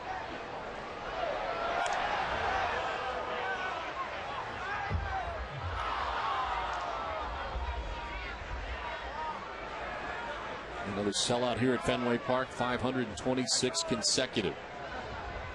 A lot of them have ducked out with the score as it is. This one is popped up foul, left side, popped up fair, left side. Gonzalez gives way to Green, and Nick Green makes the catch for the first out. Hey, Red Sox Nation, if you need medical care at Fenway, visit the Beth Israel Deaconess First Aid Stand behind Section 12. Beth Israel Deaconess Medical Center is the official hospital of the Boston Red Sox. Visit them at bidmc.org. Pinch hitter coming up here for Alex Rodriguez. Barry Hairston Jr. Yankees pick up at the trade deadline. Used to be at the top of the Orioles order for a while. Missed the Red Sox quite a bit.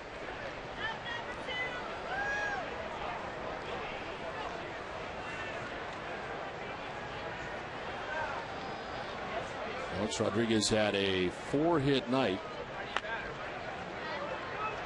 3 singles, a home run, and he walked. He was on base 5 times. Before Hairston hits for him here in the 9th. And swings and misses for strike 1.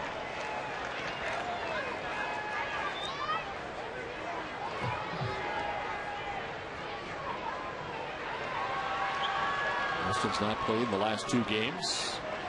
Did play in the loss on Monday in Oakland for New York, as they lost the first game of that series. It was the 1,000th career game that he's played in. He's been around a long time.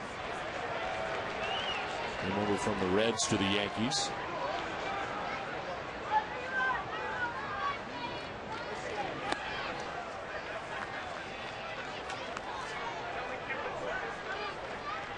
One for 7 as a pinch hitter.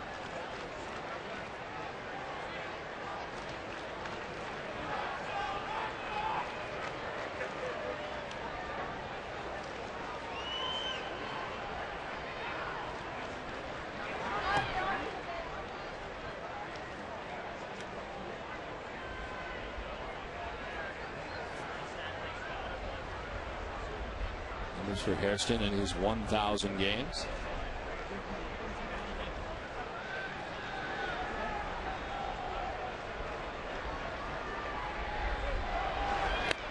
The pie for ball 3, 3-1. Hairston had played in 86 games with the Reds before the trade. 254 hitter. It was all over. Playing at shortstop, second base, left field, right field, and in center field, all a member of the Reds. Strike 2, and it's a full count. And tomorrow in game 2 of the series between the Red Sox and the Yankees, Junichi Tozawa will be on the mound for the Red Sox. It's A.J. Burnett. A.J. Burnett this season 10-6 with a 3.69 earned run average. There's ball 4, and Hairston walks. Boston Red Sox baseball in Nesson is brought to you by New England Ford dealers, Citgo, your New England Chrysler dealers, Dunkin' Donuts, Nissan, the Subaru dealers of New England, and by Southwest Airlines.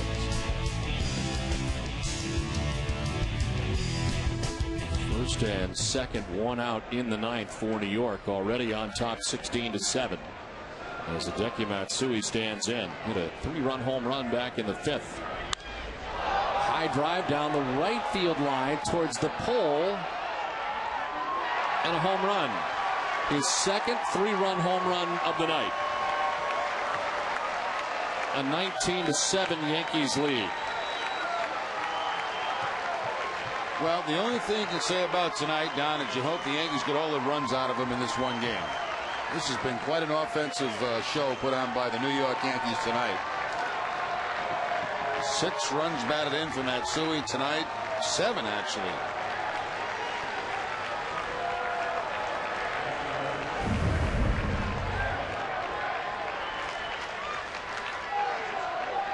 That ball's supposed to be away. It stays middle.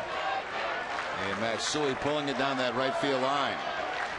Could have had 3 home runs tonight if not for J.D. Drew standing right in front of the pen out there to make the catch. And a drive by Matsui in the second. Otherwise he'd have 3. It's 10 home runs now for Matsui in his career against the Red Sox. He's got 2 tonight. This is empty now, but it's 19-7 with 1 out. Posada grounds 1 to first. Kochman's got it. He'll take it himself for out number 2.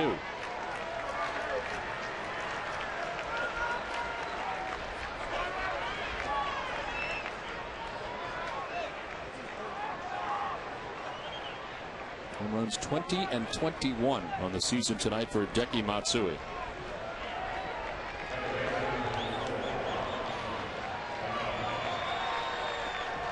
Yankees have had chances with runners in scoring position, and they have made good all night. 13 for 23 with runners in scoring position in the game. There is strike 1 to Robinson Cano. 19 runs on 21 hits. That's an ugly looking scoreboard.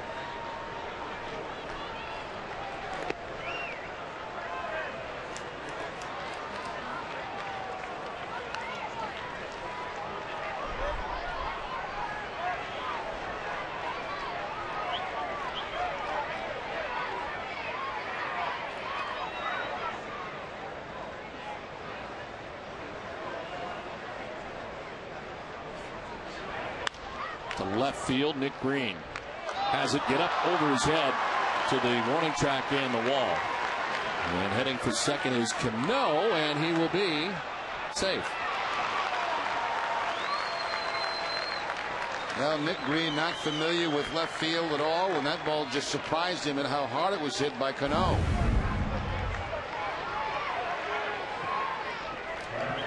He thought he had it lined up. He was in a perfect position to make the catch, except the ball was hit harder than what he anticipated. And they're going to give him an error on the play.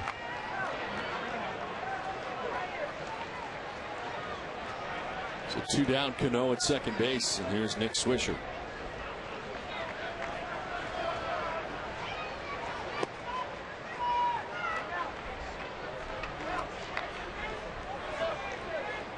By the way, those 7 RBI for Matsui, a career high for him in one game.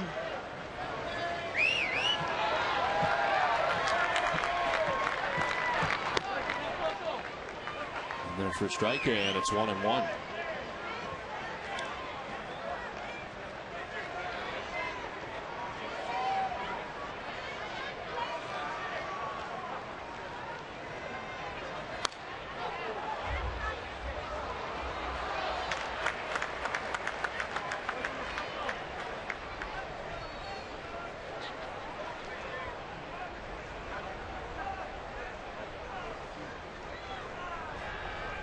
This was the 22nd pitch for Ramon Ramirez of this ninth, as the Yankees have tacked on 3 more runs.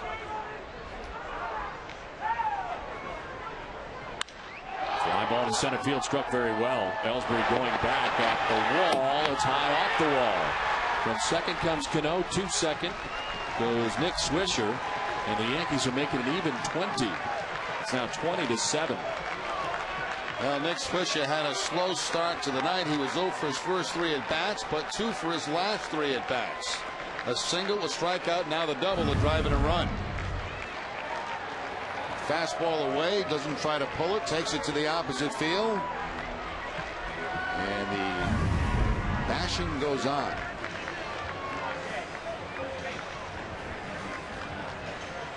Not exactly the game I thought about coming back to. I think sure you pictured it much differently. Melky Cabrera coming up with 2 outs here in the ninth. Now the Yankees now with 20 runs on the board. Eighth man to bat here for New York in the ninth.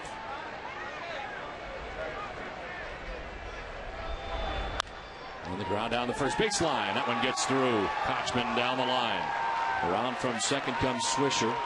Throw to second is going to be close. And he's out. And ends the inning. The run does not count at the plate. How about that? But it's 20-7 anyway.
Bottom of the ninth inning. Sergio Mitre back on the mound again for New York. And Dustin Pedroia to lead it off. See how big that run is the Yankees didn't get last time. And Nick Swisher did not cross home plate as the tag was made at second base. I think they're going to get away with it, but we'll see. 13-run pad for New York. Find out he didn't score. Good call by the umpire. The out made at second base, and Swisher not yet at home plate. Joe West all over. So 1 run in for the Yankees, a total of 4 in that inning. In the ninth, and it is 20-7. 1-1 the count to Pedroia. Fouls it straight back, 1-2.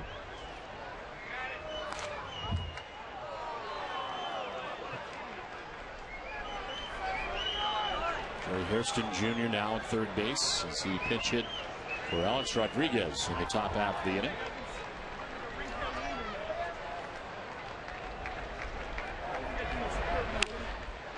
Right field, in comes Swisher to make the running catch for out number 1 of the 9th.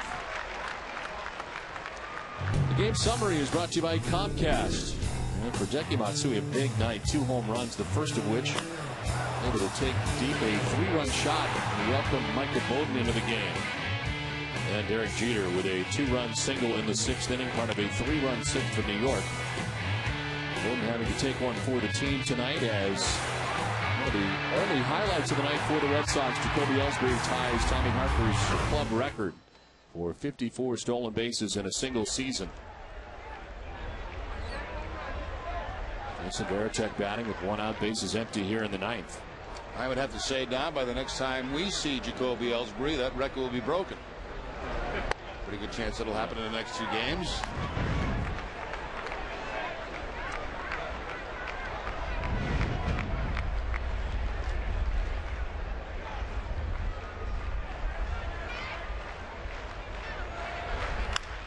Fly ball to center field, struck well. Cabrera headed back at the wall. That ball is gone. Jason Varitek with a solo shot here in the 9th.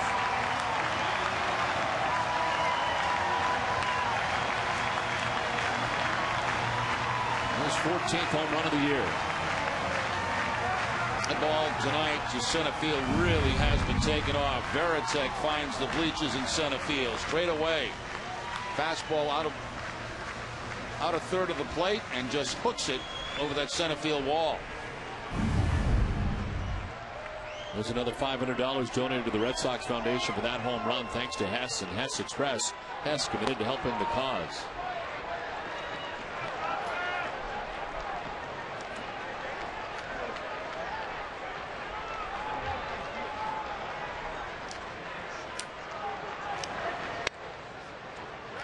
I see Kochman with a count of 1-1. 6 hits for Jason Varitek in the month of August, and 2 of those 6 have been for home runs.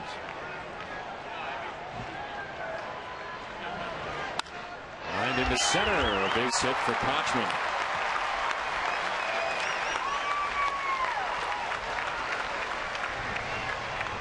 Well, Red Sox not going quietly here in the 9th. Now 1 on. Nick Green coming up.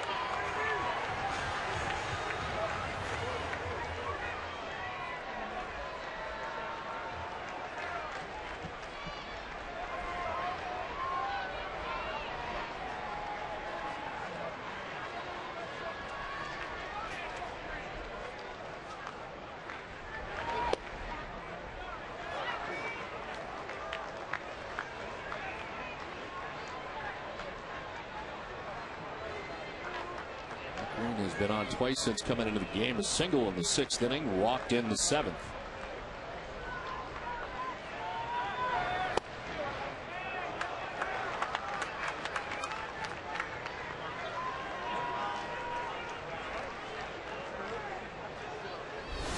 Poppy waits on deck.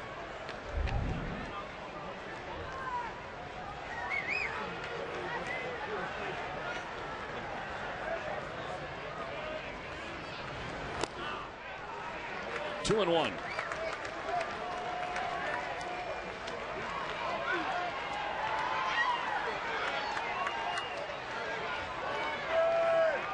Yankees using 4 pitchers in the game. Andy Pettitte giving up 7 runs in his 5+. Brian Bruni an inning in the 3rd. Amaso Marte.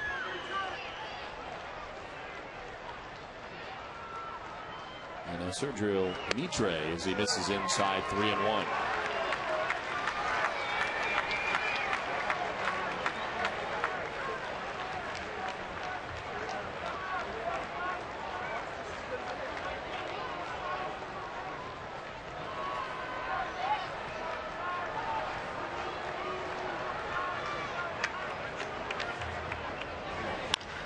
Ground ball towards third base. He did his second for 1, no throw to first. So 2 down now in the 9th.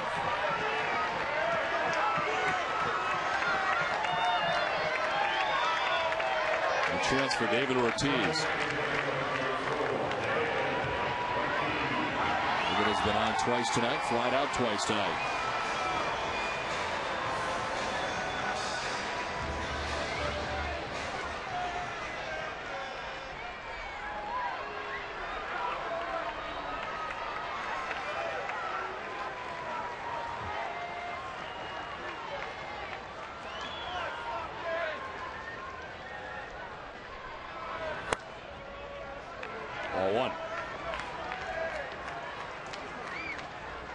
Well, since the Red Sox had taken 8 straight to begin this season series against New York, the Yankees about to take their 5th straight.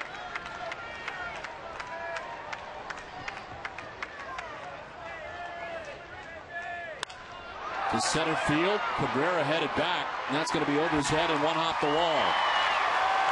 Nick Green scampering around. He will score. Ortiz to second with an RBI double, and it's 20-9.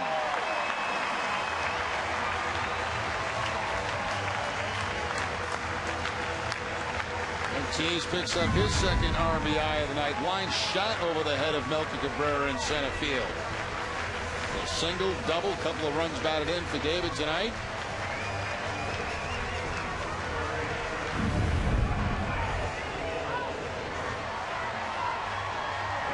Three hits for the Yankees, 11 for the Red Sox.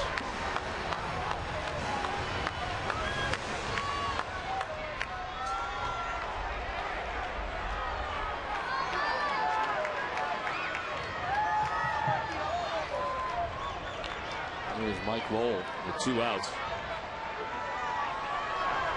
Inside for ball 1.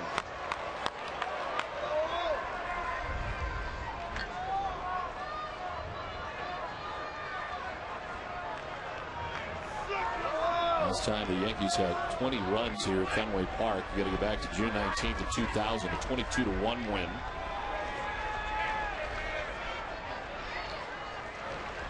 Lowell rips his foul.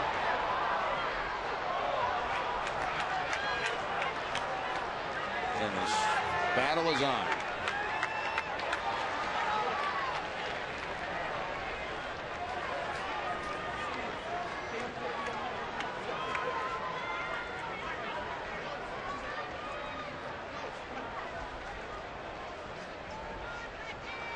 It's 22-1, the most lopsided in series history. It's the first time 20+ runs since then. 1-1. A breaking ball that misses 2-1.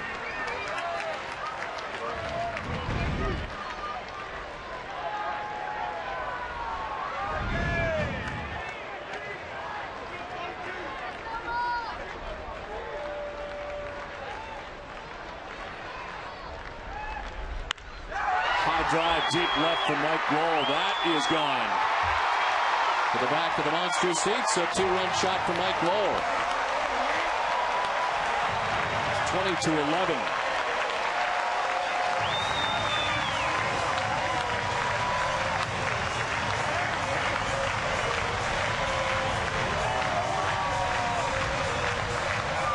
Number 15 on the season for Mike Lowell. 3rd hit of the night. Couple of RBI.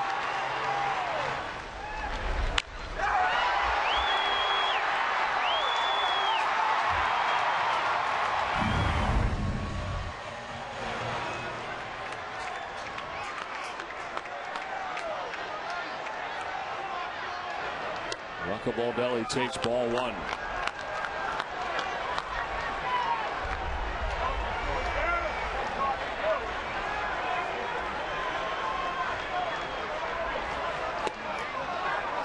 Miss 1-1. Nietzsche trying to get that final out.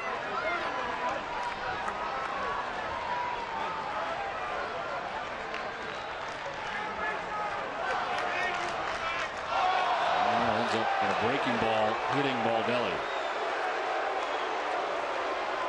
No intent there at all. Tried to snap off a breaking ball and gets Baldelli right in the back. See the rotation of the breaking ball. It's a good spot to get hit. Gives some padding there anyway.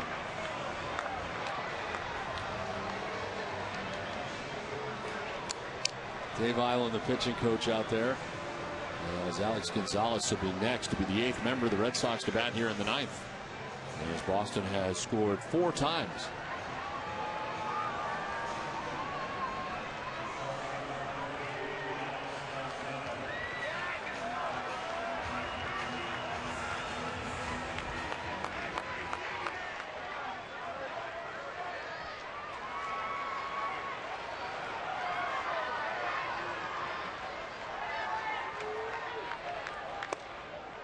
Ball 1.